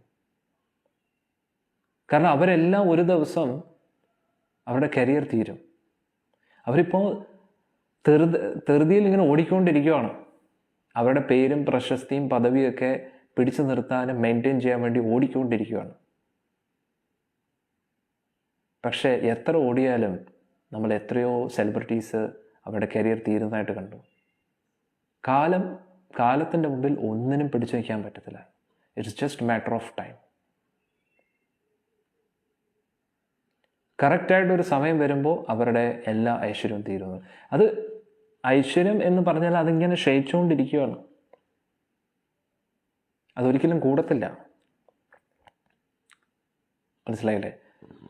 ഇപ്പോൾ ഉദാഹരണത്തിന് ഓരോ ദിവസം കഴിയുന്തോറും നമ്മുടെ ആയുസ് കുറഞ്ഞിരിക്കുകയാണ്. അതേപോലെ നമ്മൾ അനുഭവിക്കുന്ന സുഖഭോഗങ്ങളും അതിൻ്റെ ആ ഒരു കാര്യവും കുറഞ്ഞിരിക്കുകയാണ്. ഇനി വേറൊരു ഉദാഹരണം ഞാൻ പറയാം. ഇപ്പം ദേവന്മാരെ നമ്മൾ നോക്കുകയാണെങ്കിൽ, ദേവലോകത്തുള്ള ദേവന്മാരൊക്കെ അവർക്ക് അവരുടെ ഫീൽഡിൽ പിടിച്ചിരിക്കാൻ വേണ്ടി ഡയറ്റിങ് ചെയ്യേണ്ട ആവശ്യമില്ല, ഫിറ്റ്നസ് ചെയ്യേണ്ട ആവശ്യമില്ല, എന്നും രാവിലെ ഓടേണ്ട ആവശ്യമില്ല, ട്രെയിനിങ് സെഷൻ എടുക്കേണ്ട ആവശ്യമില്ല, അങ്ങനെയൊന്നുമില്ല. അവർക്ക് സമാധാനമായിട്ട് എന്ത് വേണമെങ്കിലും കഴിക്കാം, എത്ര വേണമെങ്കിലും കഴിക്കാം. അവരുടെ ബോഡി ഫിറ്റായിട്ട് തന്നെ ഇരിക്കുന്നുള്ളൂ. അവരുടെ സൗന്ദര്യം നഷ്ടപ്പെടുത്തുന്നില്ല. മേക്കപ്പ് ചെയ്യേണ്ട ആവശ്യമില്ല, പ്ലാസ്റ്റിക് സർജറി ചെയ്യേണ്ട ആവശ്യമില്ല. കാരണം അവർക്ക് അവരുടെ പുണ്യം പറഞ്ഞു വെച്ചിരിക്കുകയാണെന്നല്ലോ. പക്ഷേ നമ്മുടെ ആ സെലിബ്രിറ്റീസിനെയൊക്കെ നോക്കിക്കഴിഞ്ഞാൽ അവർക്ക് ആ ഫീൽഡിൽ പിടിച്ചു നിൽക്കാൻ വേണ്ടി കാശ് ഇഷ്ടം പോലെ ഉണ്ട്, പേരുമുണ്ട്, പ്രശസ്തിയുണ്ട്, പക്ഷെ ഭക്ഷണം കഴിക്കാൻ പറ്റത്തില്ല. ഒന്ന് സമാധാനമായിട്ട് ഒരു ഇഡ്ഡലി ഉഴുന്നുവട പോലും കഴിക്കാൻ പറ്റില്ല, ഒരു ദോശ പോലും കഴിക്കാൻ പറ്റില്ല, ഒരു മസാല ദോശ പോലും കഴിക്കാൻ പറ്റില്ല. പിന്നെ എന്താണ് പറയുന്നത്? ഒന്ന് ആലോചിച്ച് നോക്കൂ. ഇഷ്ടം പോലെ കാശും പേരും പ്രശസ്തിയൊക്കെ ഉണ്ട്, പക്ഷേ സമാധാനമായിട്ട് ഇരുന്ന് അവർക്ക് ഇഷ്ടപ്പെട്ട ആഹാരം ഒന്നും കഴിക്കാൻ പറ്റത്തില്ല. കാരണം കഴിച്ചു കഴിഞ്ഞാൽ ബോഡിയുടെ ഷേപ്പ് പോവും. ബോഡിയുടെ ഷേപ്പ് പോയി കഴിഞ്ഞാൽ പിന്നെന്താണ്? ഡിമാൻഡ് കുറയും. ഡിമാൻഡ് കുറഞ്ഞാൽ കാശ് കുറയും. ഒന്ന് ആലോചിച്ച് നോക്കൂ, എങ്ങനെയാ ചക്രം വർക്ക് ചെയ്യുന്നത് നോക്കണം. അന്നേരം നമ്മൾ നോക്കുമ്പോൾ ഇവരൊക്കെ ഭയങ്കര സംഭവം തന്നെയുണ്ട്, ഇത്രയും പ്രശസ്തരാണ്, ഭയങ്കര കോളടിച്ച് തന്നെ. കോളടിച്ചെന്ന് പറഞ്ഞാൽ അവരുടെ ജീവിതം നരകതുല്യമാണ് എല്ലാ ദിവസവും. ആ ഒരു ഫീൽഡിൽ പിടിച്ചു നിൽക്കാൻ വേണ്ടി എന്തൊരു കോമ്പറ്റീഷനാണെന്നറിയാം, എന്തൊരു കോമ്പറ്റീഷനാണെന്നറിയാം, ഭയങ്കര കോമ്പറ്റീഷനാണ് ഇത്രയും. അതുകൊണ്ടാണ് നിങ്ങൾ നോക്കിക്കഴിഞ്ഞാൽ പണ്ടത്തെ പല നടന്മാരും പോയി, അവരുടെയൊക്കെ വിക്കറ്റ് വീണു. പക്ഷേ പണ്ടത്തെ പല നടന്മാരും ഇപ്പോഴും പിടിച്ചു നിൽക്കുന്നത് എന്തുകൊണ്ട് കഴിഞ്ഞാൽ അവർ കഷ്ടപ്പെട്ടുകൊണ്ടിരിക്കുകയാണ് അവരുടെ ഫീൽഡിൽ ഇങ്ങനെ പിടിച്ചു നിൽക്കാൻ വേണ്ടി. ഏത് നിമിഷവും അവരുടെ കരിയർ തീരുന്ന ഒരു അവസ്ഥയിലേക്ക് ഇങ്ങനെ ഓടിക്കൊണ്ടിരിക്കുകയാണെന്നുള്ളത്. പക്ഷെ പഴയ നടന്മാരൊക്കെ, അവരുടെ കൂട്ടത്തിലുള്ള പഴയ നടന്മാരും ഒക്കെ പോയി. എന്തുകൊണ്ട്? അവർക്ക് ആ ഒരു ഇത് പറ്റുന്നില്ല. അവർക്ക് ഈ കോമ്പറ്റീഷൻ പറ്റുന്നില്ല. അവർക്ക് എങ്ങനെയെങ്കിലും സമാധാനമായിട്ട് ജീവിച്ചാൽ മതി, സന്തോഷമായിട്ട് ജീവിച്ചാൽ മതി എന്ന് പറഞ്ഞിട്ട് അവരൊക്കെ പോയെന്നുള്ളതാണ്. പക്ഷേ പഴയ നടന്മാരും നടിമാരും ഒക്കെ പിടിച്ചു നിൽക്കാൻ വേണ്ടി കഷ്ടപ്പെട്ടുകൊണ്ടിരിക്കുകയാണ്. അവർക്ക് ഇഷ്ടപ്പെട്ട ഭക്ഷണം കഴിക്കാൻ പറ്റത്തില്ല, ഒരു പ്രൈവസി ഇല്ല, അമ്പലത്തിൽ പോകാൻ പറ്റത്തില്ല, നാമം ജപിക്കാൻ പറ്റത്തില്ല. എന്താണ് പ്രയോജനം ആ ഒരു ജീവിതം കൊണ്ട്? അങ്ങനെ നോക്കുവാണെങ്കിൽ നമ്മളെല്ലാവരും അല്ലേ ഏറ്റവും ഭാഗ്യശാലികളായിട്ടുള്ള ആൾക്കാർ. നമുക്ക് ഗുരുവായൂരപ്പനെ കാണാം, ഗുരുവായൂർ തിരുസന്നിധിയിൽ പോവാം, ഹരേ കൃഷ്ണ മന്ത്രം ജപിക്കാം, ഭഗവാന്റെ പ്രസാദം കഴിക്കാം. സിമ്പിൾ, ലളിതമായിട്ടുള്ള ജീവിതം, ഉയർന്ന ചിന്താഗതി. മനസ്സിലായില്ലേ? അതുകൊണ്ട് നമ്മുടെ ജീവിതത്തിൻ്റെ ലക്ഷ്യം, ഒരാൾ പറയുന്നത് കോമ്പറ്റീഷൻ എവിടെയാണ് ഇല്ലാത്തത്? കോമ്പറ്റീഷൻ മറ്റൊരു വേൾഡിലേ ഉള്ളൂ. ഗോലോക വൃന്ദാവനത്തിൽ കോമ്പറ്റീഷൻ ഇല്ല. നമ്മൾക്ക് കോമ്പറ്റീഷൻ വേണമെങ്കിൽ നമ്മൾ മറ്റൊരാളെ കോമ്പറ്റീറ്ററായിട്ട് കാണുകയാണെങ്കിലേ ഉള്ളൂ കോമ്പറ്റീഷൻ.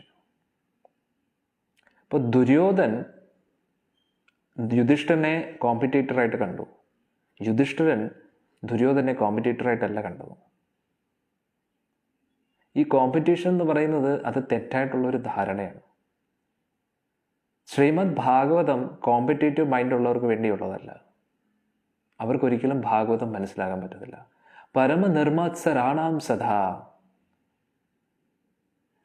മത്സരതാ ബുദ്ധി ഇല്ലാത്തവർക്ക് മാത്രമേ ഭാഗവതം തലയ്ക്കകത്തോട്ട് കയറൂ. അല്ലാത്തവർക്ക് എവിടെ പോയാലും മത്സരതയായിരിക്കും. ഭക്തസമൂഹത്തിൽ വന്നാലും അവിടെയും മത്സരതയായിരിക്കും, എവിടെ ചെന്നാലും മത്സരതയായിരിക്കും. കാരണം അവരുടെ ഉള്ളിൽ മത്സരത മാത്രമേ ഉള്ളൂ. മത്സരതാ ബുദ്ധിയുള്ളവർ ഇപ്പോഴേ ഗുരുവായൂരപ്പനെ മറന്നുള്ളൂ. കാരണം അവർക്ക് ഒരിക്കലും ഗുരുവായൂരപ്പനെ കിട്ടാൻ പറ്റത്തില്ല.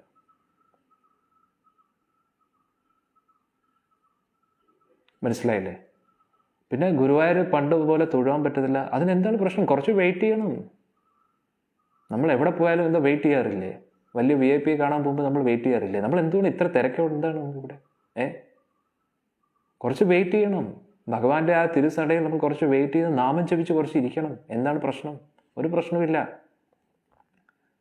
എത്ര ജന്മങ്ങൾ വേണമെങ്കിലും നമ്മൾ കാത്തിരിക്കാൻ തയ്യാറാവണം ആ ഗുരുവായൂരപ്പനെ ഒന്ന് കാണാൻ വേണ്ടി. എന്തിനു വേണ്ടി ഓടുന്നു നമ്മൾ? ആർക്ക് വേണ്ടി ഓടുന്നു? ആ ഓട്ടമൊക്കെ നിർത്താൻ വേണ്ടിയാണ് നമ്മൾ ഗുരുവായൂർ തിരുസന്നിധിയിൽ എത്തിയിരിക്കുന്നത്. ഓടി ഓടി എന്തിനു വേണ്ടി ഓടുന്നു? ആർക്ക് വേണ്ടി ഓടുന്നു? ആ ഓട്ടത്തിനെ കുറിച്ചാണ് ഞാൻ ഇപ്പം പറഞ്ഞുകൊണ്ടിരുന്നത്. ഇത്രയും നേരം ഞാൻ പറഞ്ഞത് ആ ഓട്ടത്തിൻ്റെ കാര്യമാണ്.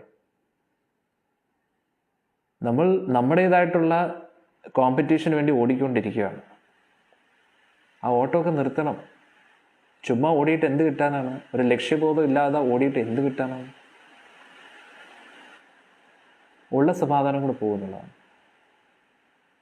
ആൾക്കാർ ഓടുന്നു, അതിൻ്റെ പുറകെ നമ്മൾ ഓടിക്കൊണ്ടിരിക്കുക. എന്തിനു വേണ്ടി ഓടുന്നു? ആർക്ക് വേണ്ടി ഓടുന്നു? ആർക്കും അറിഞ്ഞുകൂടുന്നതാണ്. ഈ ഓട്ടമൊക്കെ മാറ്റി വെച്ചിട്ട് ലക്ഷ്യബോധം വേണം. ഭഗവാനായിരിക്കണം നമ്മുടെ ജീവിതത്തിൻ്റെ ലക്ഷ്യം. ആ ഭഗവാന് വേണ്ടി നമ്മൾ ജീവിക്കണം. മനസ്സിലായില്ലേ? നമ്മുടെ ജീവിതത്തിൻ്റെ ലക്ഷ്യം നമ്മളാണ് തീരുമാനിക്കുന്നത്. ആര് നമ്മളെ തള്ളിയാലും ഇല്ലെങ്കിലും നമ്മളാണ് തീരുമാനിക്കേണ്ടത് നമ്മുടെ ജീവിതത്തിൽ എന്താണ് ഇമ്പോർട്ടൻ്റ്. ഇപ്പോൾ ദുര്യോധനാദികൾ യുധിഷ്ഠിരനെ പല രീതിയിലും ടോർച്ചർ ചെയ്തു, കോമ്പറ്റീറ്റീവ് ആക്കാൻ പ്രേരിപ്പിച്ചു. പക്ഷേ യുധിഷ്ഠിരന് താല്പര്യമില്ല. ഈ 12 വർഷത്തെ വനവാസവും കഴിഞ്ഞ് 1 വർഷത്തെ അജ്ഞാതവാസവും കഴിഞ്ഞിട്ടും ഭഗവാന്റെ അടുത്ത് യുധിഷ്ഠിരൻ പറയുന്നത്, ഭഗവാനെ യുദ്ധം മാറ്റി വയ്ക്കാൻ പറ്റുമെങ്കിൽ ചെയ്യണം, നമുക്ക് 5 ഗ്രാമമാണെങ്കിലും കുഴപ്പമില്ല ഭഗവാനെ. നമ്മൾ ഒന്ന് ആലോചിച്ച് പോകും. യുധിഷ്ഠിരന് തീരെ കോമ്പറ്റീഷൻ ഇല്ല. കാരണം നമുക്ക് അർഹതപ്പെട്ടത് നമുക്ക് കിട്ടും. അവിടെ കോമ്പറ്റീഷൻ്റെ ആവശ്യം എന്താണ്? ഈ കോമ്പറ്റീഷൻ എന്ന് പറയുന്നത് വെറും ഒരു പ്രോപ്പർ അണ്ടർസ്റ്റാൻഡിങ് ഇല്ലാതെ ഇന്ന് നടക്കുന്ന ഒരു കോൺസെപ്റ്റാണ്. വൈദിക സംസ്കാരം അനുസരിച്ച് അവിടെ കോമ്പറ്റീഷൻ അല്ല, ഓരോ വ്യക്തികൾക്കും അവരവരുടേതായിട്ടുള്ള എബിലിറ്റി ഉണ്ട്. എല്ലാവരുടെ എബിലിറ്റിയും കഴിവുകളെയും നമ്മൾ അംഗീകരിച്ചേ പറ്റൂ. അവിടെ കോമ്പറ്റീഷൻ അല്ല. പല രീതിയിലുള്ള മത്സരങ്ങളൊക്കെ കാണുമെങ്കിലും അതൊക്കെ ഒരു സ്പോർട്ട് ആക്ടിവിറ്റി എന്നുള്ള രീതിയിലേ ഉള്ളൂ. സ്പോർട്ട് ആക്ടിവിറ്റി, അതായത് ഒരു കളി നടക്കുന്ന പോലെയാണ് കോമ്പറ്റീഷൻ. അപ്പം അത് പലപ്പോഴും യുദ്ധക്കളമായിട്ടൊക്കെ മാറുന്നു. അത് വേറെ, അതാണ് ഞാൻ പറഞ്ഞു വരുന്നത്. പാണ്ഡവർക്ക് മത്സരതാ ബുദ്ധിയില്ല, പക്ഷെ ദുര്യോധനാദികൾക്ക് മത്സരതാ ബുദ്ധിയാണ്. അന്നേരം മത്സരതാ ബുദ്ധി എന്ന് പറഞ്ഞു കഴിഞ്ഞാൽ അത് തെറ്റാണ്. മത്സരം എന്ന് പറയുമ്പോൾ നമ്മൾ വിചാരിക്കുക അത് നല്ലതാണ്. പക്ഷെ ഞാൻ പറയുന്നത് ഒരു ശത്രുതാ മനോഭാവത്തോടു കൂടിയുള്ള ഒരു മത്സരത, അത് നല്ലതല്ല. ഇപ്പോൾ ഒരു കോമ്പറ്റീഷൻ ജയിച്ചു, അടുത്തത് എന്താണ്? വീണ്ടും അടുത്ത കോമ്പറ്റീഷൻ, പിന്നെ എന്താണ് അടുത്തത്? അന്നേരം അതൊന്നും നമുക്ക് ആവശ്യമില്ല. നമ്മൾ ആദ്യം നമ്മുടെ ഉള്ളിൽ നിന്നും ആ മത്സരത കളയണം. കാമക്രോധ മോഹ മത മാത്സര്യം വളരെ ഇമ്പോർട്ടൻ്റ് ആണ്. ഇതൊക്കെ നമ്മൾ മാറ്റി വയ്ക്കണം. മത്സരതാ ബുദ്ധിയുള്ളവർക്ക് ഒരിക്കലും ഭഗവത് ഭക്തരാകാൻ പറ്റത്തില്ല. ഇതൊക്കെ തെറ്റായിട്ടുള്ള ധാരണകളാണ്. ഈ വെസ്റ്റേൺ ഫിലോസഫി, വെസ്റ്റേൺ ഐഡിയാസാണ് ഇതൊക്കെ. ഈ സർവൈവൽ ഓഫ് ദ ഫിറ്റസ്റ്റ്, ഇതൊക്കെ വെറുതെ, അതൊന്നും ഒരു ഉപയോഗമില്ലാത്ത കാര്യമാണ്. എന്താണ് നമുക്ക് ജീവിതത്തിൽ നേടാനുള്ളത്? നിങ്ങൾ എത്ര ഫൈറ്റ് ചെയ്താലും നിങ്ങൾക്ക് അർഹതപ്പെട്ടത്, നിങ്ങൾ ഫൈറ്റ് ചെയ്താലും ഇല്ലെങ്കിലും നിങ്ങൾക്ക് അർഹതപ്പെട്ടത് നിങ്ങളെ തേടി വരും എന്നുള്ളതാണ്. അതിനുവേണ്ടി നിങ്ങൾ പരിശ്രമിക്കേണ്ട ആവശ്യമൊന്നുമില്ല. പരിശ്രമിക്കേണ്ടതെന്ന് പറഞ്ഞാൽ ഒന്നും ചെയ്യാതിരിക്കുമെന്ന് അതല്ല ഞാൻ ഉദ്ദേശിക്കുന്നത്. നിങ്ങൾ എഫേർട്സ് ഇട്ട് കഴിഞ്ഞാൽ നിങ്ങൾക്കുള്ളത് നിങ്ങളെ തേടി വരും. ഇപ്പോൾ പ്രശ്നം എന്താണെന്ന് വെച്ച് കഴിഞ്ഞാൽ എല്ലാവരും വ്യത്യസ്തമായിട്ട് ചിന്തിക്കാൻ മടിക്കുന്നില്ല. എല്ലാവർക്കും ഒരേ ജോലി വേണം. ഒരു പോസ്റ്റ് കൊണ്ട് ഒരു 1000 പേരും അപ്ലൈ ചെയ്യുന്നത് അതേ പോസ്റ്റിനായിരിക്കും. കിട്ടാനുള്ള ചാൻസസ് കുറവാണെങ്കിൽ പിന്നെ എന്തിനാണ് അതിൻ്റെ പുറകെ പോകുന്നത്? കുറച്ചും കൂടെ വിശാലമായിട്ട് ചിന്തിച്ചൂടെ? ആ ഒരു പോസ്റ്റ് കിട്ടും, എന്നിട്ട് എന്തിനു വേണ്ടിയാണ്? ആ പോസ്റ്റിൽ ജോലി കിട്ടി കഴിഞ്ഞാൽ പിന്നെ സമാധാനമായിട്ട് കിടണം. എന്തിന് സമാധാനമായിട്ട് കിടന്നുറങ്ങണം? എന്തിനാണ് നമ്മൾ അലസത കാട്ടുന്നത്? ഏതെങ്കിലും ഒരു ജോലി ചെയ്യുക, എന്നിട്ട് കഷ്ടപ്പെടാൻ തയ്യാറാകുക, ഹാർഡ് വർക്ക് ചെയ്യാൻ പഠിക്കുക. ഇതെന്താണെന്ന് വെച്ച് കഴിഞ്ഞാൽ ഏതെങ്കിലും ഒരു എന്താ പറയുക, സെക്യൂർ ആയിട്ടുള്ള ഒരു ജോബ് വേണം, ഗവൺമെൻറ് ജോലി വേണം, എന്നിട്ട് പിന്നെ ഒരിടത്ത് അടങ്ങി ഒതുങ്ങിയിരിക്കുക. അത്രയേ ഉള്ളൂ. എന്തിനു വേണ്ടി? നമ്മൾ എന്തിനാണ് ഇങ്ങനെ നമ്മുടെ എബിലിറ്റിയൊക്കെ നശിപ്പിക്കുന്നത്? ഗവൺമെൻറ് ജോലി തെറ്റാണെന്ന് ഞാൻ പറയുന്നില്ല, പക്ഷേ എന്തിനു വേണ്ടി ഗവൺമെൻറ് ജോലി തിരഞ്ഞെടുക്കുന്നു അത് തെറ്റാണ്. ഇപ്പോൾ സെക്യൂർ ജോലി മേടിച്ചിട്ട് സുഖമായിട്ട് നമ്മുടെ കഴിവുകളെ എല്ലാം അടിച്ചമർത്തി അലസരായിട്ട് ജീവിക്കാനാണെങ്കിൽ ദയവേത് ഗവൺമെൻറ് ജോലിക്ക് പോകരുത്. ഇപ്പോൾ നാട്ടിൽ ഒരു ട്രെൻഡായിട്ട് മാറി, ഗവൺമെൻറ് ജോലി, എല്ലാവരും ഗവൺമെൻറ് ജോലി. എന്തിനു വേണ്ടി? ജോലി കിട്ടി കഴിഞ്ഞാൽ പിന്നെ അടങ്ങി ഒതുങ്ങിയിരിക്കാം. എന്തിന്? ആകെ 1-2 പോസ്റ്റ് കാണും, ഒരു 100,000 പേര് ആ ഒരു പോസ്റ്റിന് വേണ്ടി ചെയ്യുന്നത്. എന്നിട്ട് കിട്ടിയില്ലെങ്കിൽ ഭയങ്കര വിഷമം, കിട്ടിയില്ല. എന്നിട്ട് ഭഗവാനോട് പറഞ്ഞു, ഭഗവാൻ എനിക്ക് ജോലി കിട്ടണേ. എന്തിനു വേണ്ടി?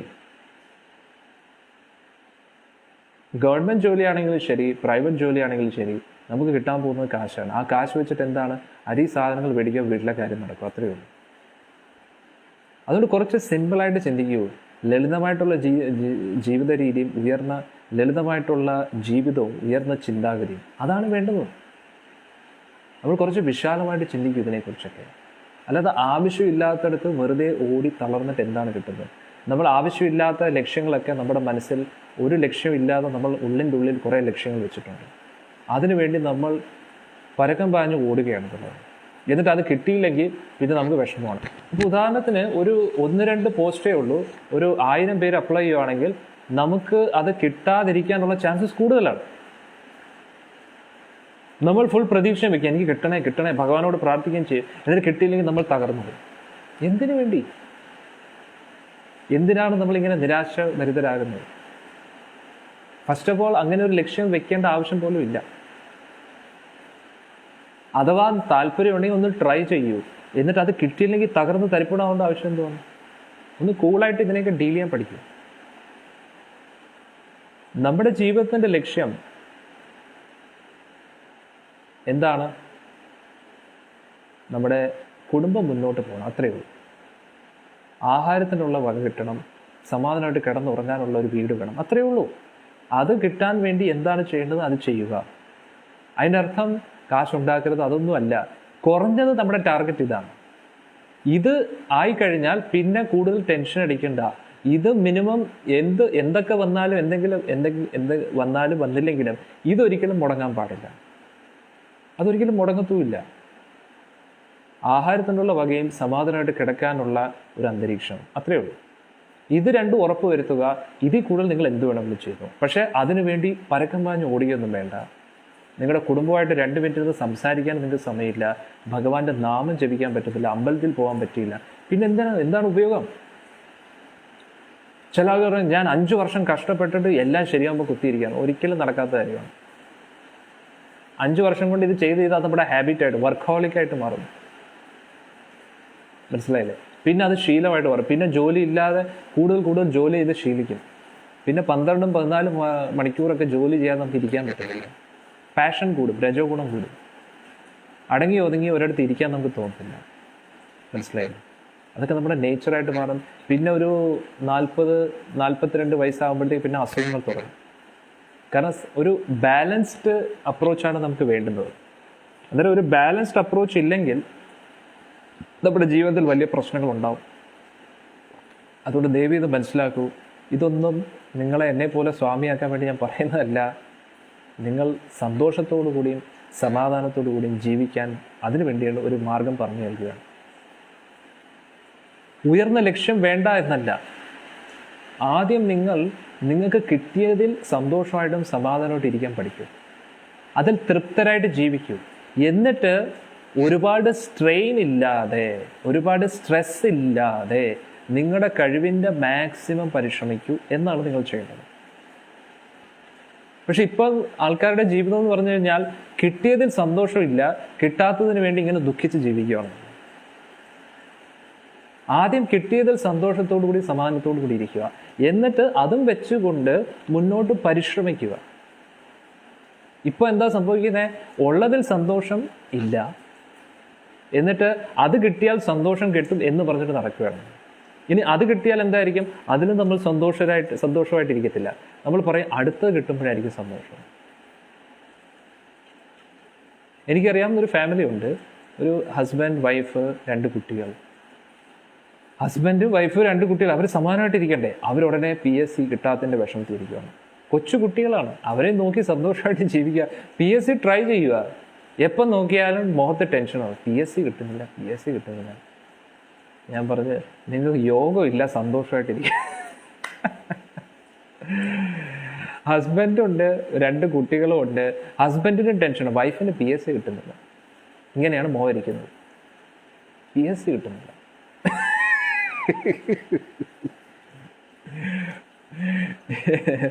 ഇനി PSC കിട്ടിക്കഴിഞ്ഞാൽ എവിടെയെങ്കിലും ഒക്കെ ആയിരിക്കും പോസ്റ്റ്. അവിടെ കിട്ടിക്കഴിഞ്ഞാൽ പിന്നെന്തായിരിക്കും? ട്രാൻസ്ഫർ കിട്ടുന്നില്ല. ഇതായിരിക്കും പിന്നെ ജീവിതത്തിന്റെ ടെൻഷൻ. മനസ്സിലായില്ലേ? ട്രാൻസ്ഫർ കിട്ടുന്നില്ലെന്ന് പറഞ്ഞായിരിക്കും ബാക്കിയുള്ള ജീവിതം. ഇനി ട്രാൻസ്ഫർ കിട്ടിക്കഴിഞ്ഞാൽ എന്താണ്? പ്രൊമോഷൻ കിട്ടുന്നില്ല.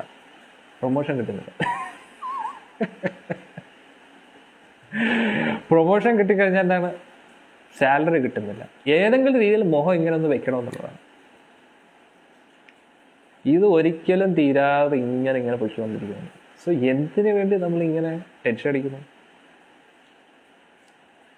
നമുക്ക് കിട്ടിയതിൽ ആദ്യം സന്തോഷിക്കാൻ പഠിക്കുക. നമുക്ക് കിട്ടാനുള്ള സന്തോഷം പറഞ്ഞു കഴിഞ്ഞാൽ നാമം ജപിക്കുക, ഭഗവാന്റെ നാരായണീയവും ഭാഗവതവും ഒക്കെ പഠിച്ച് ഭഗവത്ഗീത പഠിക്കും. ഇതിലാണ് സന്തോഷം ഇരിക്കുന്നത്. അല്ലാതെ PSCയിലും അല്ല, KSCയിലും അല്ല, KFCയിലും അല്ല. നമ്മുടെ സന്തോഷം ഇരിക്കുന്നത് ജപത്തിലാണ്, ഭാഗവത്തിലാണ്, ഭഗവത്ഗീതയിലാണ്. നമ്മൾ കേരള ചീഫ് മിനിസ്റ്റർ ആയാലും നമ്മൾ ഇന്ത്യയുടെ പ്രൈം മിനിസ്റ്റർ ആയാലും നമുക്ക് സന്തോഷം കിട്ടാൻ പോകുന്നത് ഭഗവാന്റെ നാമജപത്തിലും ഗീതാ ഭാഗവത പഠനത്തിലുമാണ്. അന്നേരം ഇത് പഠിക്കാതെ നമ്മൾ ത്രിലോകങ്ങളുടെ ചക്രവർത്തി ആയാലും ഒരു സമാനവും കിട്ടത്തില്ല. അതാണ് മഹാബലി ചക്രവർത്തിയെടുത്ത് വാമനമൂർത്തി പറയുന്നത്, 3 അടി മണ്ണ് കൊണ്ട് തൃപ്തിപ്പെടാത്തവൻ ത്രിലോകങ്ങൾ കിട്ടിയാലും നിനക്ക് തൃപ്തി വരത്തില്ല എന്നാണ് പറയുന്നത്. ഒന്ന് ആലോചിച്ച് നോക്കുക. എന്തൊക്കെ കിട്ടിയാലും നമുക്ക് ഒരിക്കലും തൃപ്തി വരത്തില്ല. കാരണം തൃപ്തി എന്തിലാണോ ഇരിക്കുന്നത് അതിൽ നമുക്ക് താല്പര്യമില്ല. അസംതൃപ്തി ഉള്ളത് ഭഗവാന്റെ നാമജപത്തിലാണ്. സാക്ഷാൽ ലക്ഷ്മി ദേവി, ഐശ്വര്യ ദേവത, ലോകം മുഴുവൻ ഓടുന്നത് ആ കാശിന്റെ പുറയിലാണ്. ആ ഐശ്വര്യ ദേവത എപ്പോഴും ഓടുന്നത് ഭഗവാൻ കൃഷ്ണന്റെ പുറയിലാണ്. ഒന്ന് ആലോചിച്ച് നോക്കണം. എന്താണ് ഇന്നത്തെ ശ്ലോകത്തിൽ പറയുന്നത്? ഇന്നത്തെ ശ്ലോകത്തെ കുറിച്ചാണ് നമ്മൾ ഇന്ന് ചർച്ച ചെയ്തത്. 5ാമത്തെ ശ്ലോകം നമുക്ക് നോക്കാം എന്താണ് പറയുന്നതെന്ന്. ഹരേ കൃഷ്ണ ഹരേ കൃഷ്ണ കൃഷ്ണ കൃഷ്ണ ഹരേ ഹരേ ഹരേ രാമ ഹരേ രാമ രാമ രാമ ഹരേ ഹരേ ഹരേ കൃഷ്ണ കൃഷ്ണ കൃഷ്ണ ഹരേ ഹരേ ഹരേ രാമ ഹരേ രാമ രാമ രാമ ഹരേ ഹരേ ഹരേ കൃഷ്ണ കൃഷ്ണ കൃഷ്ണ ഹരേ ഹരേ ഹരേ രാമ രാമ രാമ ഹരേ ഹരേ.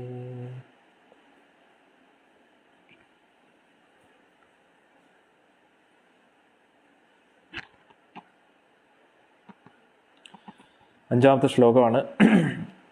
ലക്ഷ്മീ താവകരമണീയ കഹൃത ഏവ ഇയം. ലക്ഷ്മി ദേവി ഭഗവാന്റെ ആ ഒരു സൗന്ദര്യത്തിൽ ഫുൾ മയങ്ങിപ്പോയി അല്ലേ?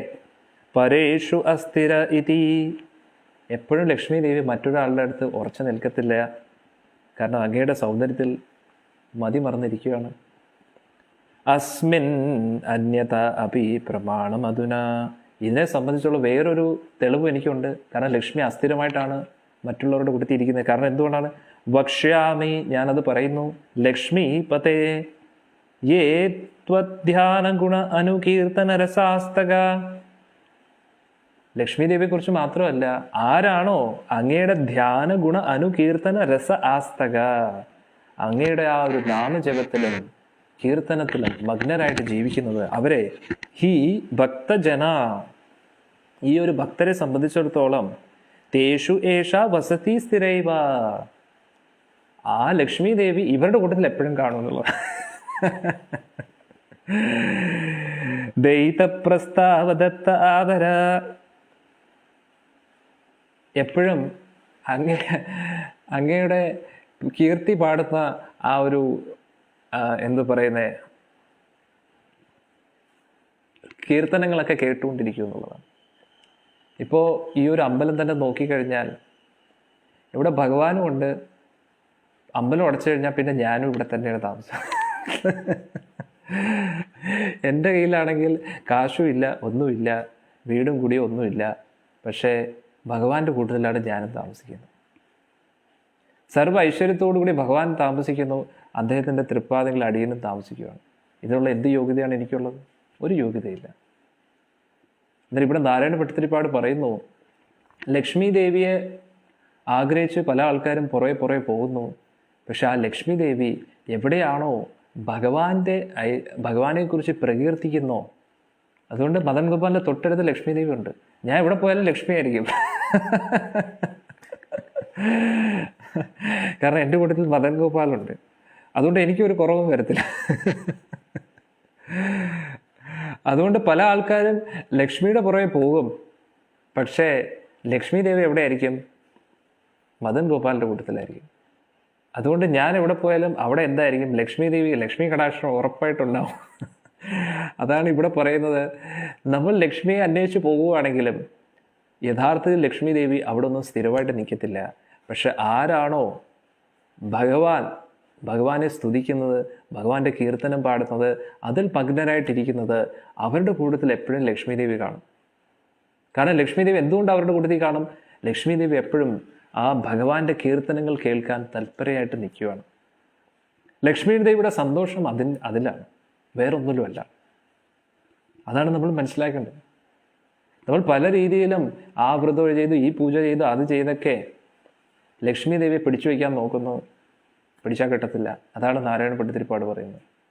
ലക്ഷ്മി ദേവിയെ പിടിക്കാൻ ഒരേ ഒരു വഴിയേ ഉള്ളൂ, മദൻ ഗോപാലിൻ്റെ കൈകൾ പിടിക്കുക. മദൻ ഗോപാൽ സന്തോഷത്തോടു കൂടി ഇരിക്കുകയാണെങ്കിൽ ലക്ഷ്മി തനിയെ കൂട്ടത്തിൽ വരും. അതാണ് നാരായണ പണ്ഡിതരിപ്പാട് ഇന്നത്തെ ശ്ലോകത്തിൽ നിന്ന് പറയുന്നത്. ഇനി നാളെ നമുക്ക്, കാരണം എന്താണ്? സാക്ഷാൽ ലക്ഷ്മിപതിയാണ് ഭഗവാൻ. ഭഗവാൻ എവിടെയുണ്ടോ അവിടെ ലക്ഷ്മി ഉറപ്പായിട്ടുണ്ട്. ഭഗവാൻ എവിടെയുണ്ടോ, എവിടെയാണോ ഭഗവാന്റെ സ്തുതികൾ പാടുന്നത്, ഭഗവാന്റെ അതീന്ദ്രിയ ലീലകളെക്കുറിച്ച് പ്രകീർത്തിക്കുന്നത്, അവിടെ ഭഗവാനുണ്ട്. എവിടെ ഭഗവാനുണ്ടോ അവിടെ ലക്ഷ്മി ഉറപ്പായിട്ടുണ്ട്. യത്ര യോഗേശ്വരോ കൃഷ്ണോ യത്ര പാർത്ഥോ ധനുർധര തത്ര ശ്രീർവിജയോ ധ്രുവനീതൽമ. എവിടെയാണോ യോഗേശ്വരനായിട്ടുള്ള കൃഷ്ണനുള്ളത്, എവിടെയാണോ വില്ലാളി വീരനായിട്ടുള്ള അർജുനനുള്ളത്, അവിടെ എല്ലാവിധ ശ്രീ ഐശ്വര്യം എല്ലാം വരും എന്നുള്ളതാണ്. അതുകൊണ്ട് നമ്മളും ലക്ഷ്മി കടാക്ഷത്തിന് വേണ്ടി പരിശ്രമിക്കേണ്ട ആവശ്യമില്ല. നമ്മൾ ഹരേ കൃഷ്ണ മന്ത്രം ജപിക്കുക. ആരാണോ ഭഗവാന്റെ തിരുനാമം ജപിക്കുന്നത് അവരുടെ കൂടുതൽ ഭഗവാൻ കൃഷ്ണൻ എപ്പോഴും ഉണ്ട്. എവിടെ ഭഗവാൻ കൃഷ്ണനുണ്ടോ അവിടെ ലക്ഷ്മി ദേവി ഉണ്ടെന്നുള്ളതാണ്. അതാണ് നമ്മൾ മനസ്സിലാക്കേണ്ടത്. ഓക്കെ, ഇതാണ് ഇന്നത്തെ ശ്ലോകം നമുക്ക് പഠിക്കാൻ പറ്റുന്നത്. ഇനി വൈകുന്നേരം 6 മണിക്ക് നമുക്ക് ഗീതാ സന്ദേശത്തിൽ കാണാം. ഇന്ന് വന്ന എല്ലാ ഭക്തജനങ്ങൾക്കും അവരുടെ ജീവിതത്തിൽ ഭഗവാന്റെ കടാക്ഷം ഉണ്ടാവട്ടെ, അതിലൂടെ ലക്ഷ്മി കടാക്ഷം ഉണ്ടാവട്ടെ എന്ന് പ്രാർത്ഥിക്കുന്നു. ഹരേ കൃഷ്ണ. ഗ്രന്ഥരാജ് ശ്രീമദ് ഭാഗവതം കി ജയ്, ശ്രീമദ് നാരായണീം കി ജയ്, ശ്രീ പ്രഭുപാദ് കി ജയ്. നിതായ് ഗൗർ പ്രേമാനന്ദ. ഹരി ഹരി.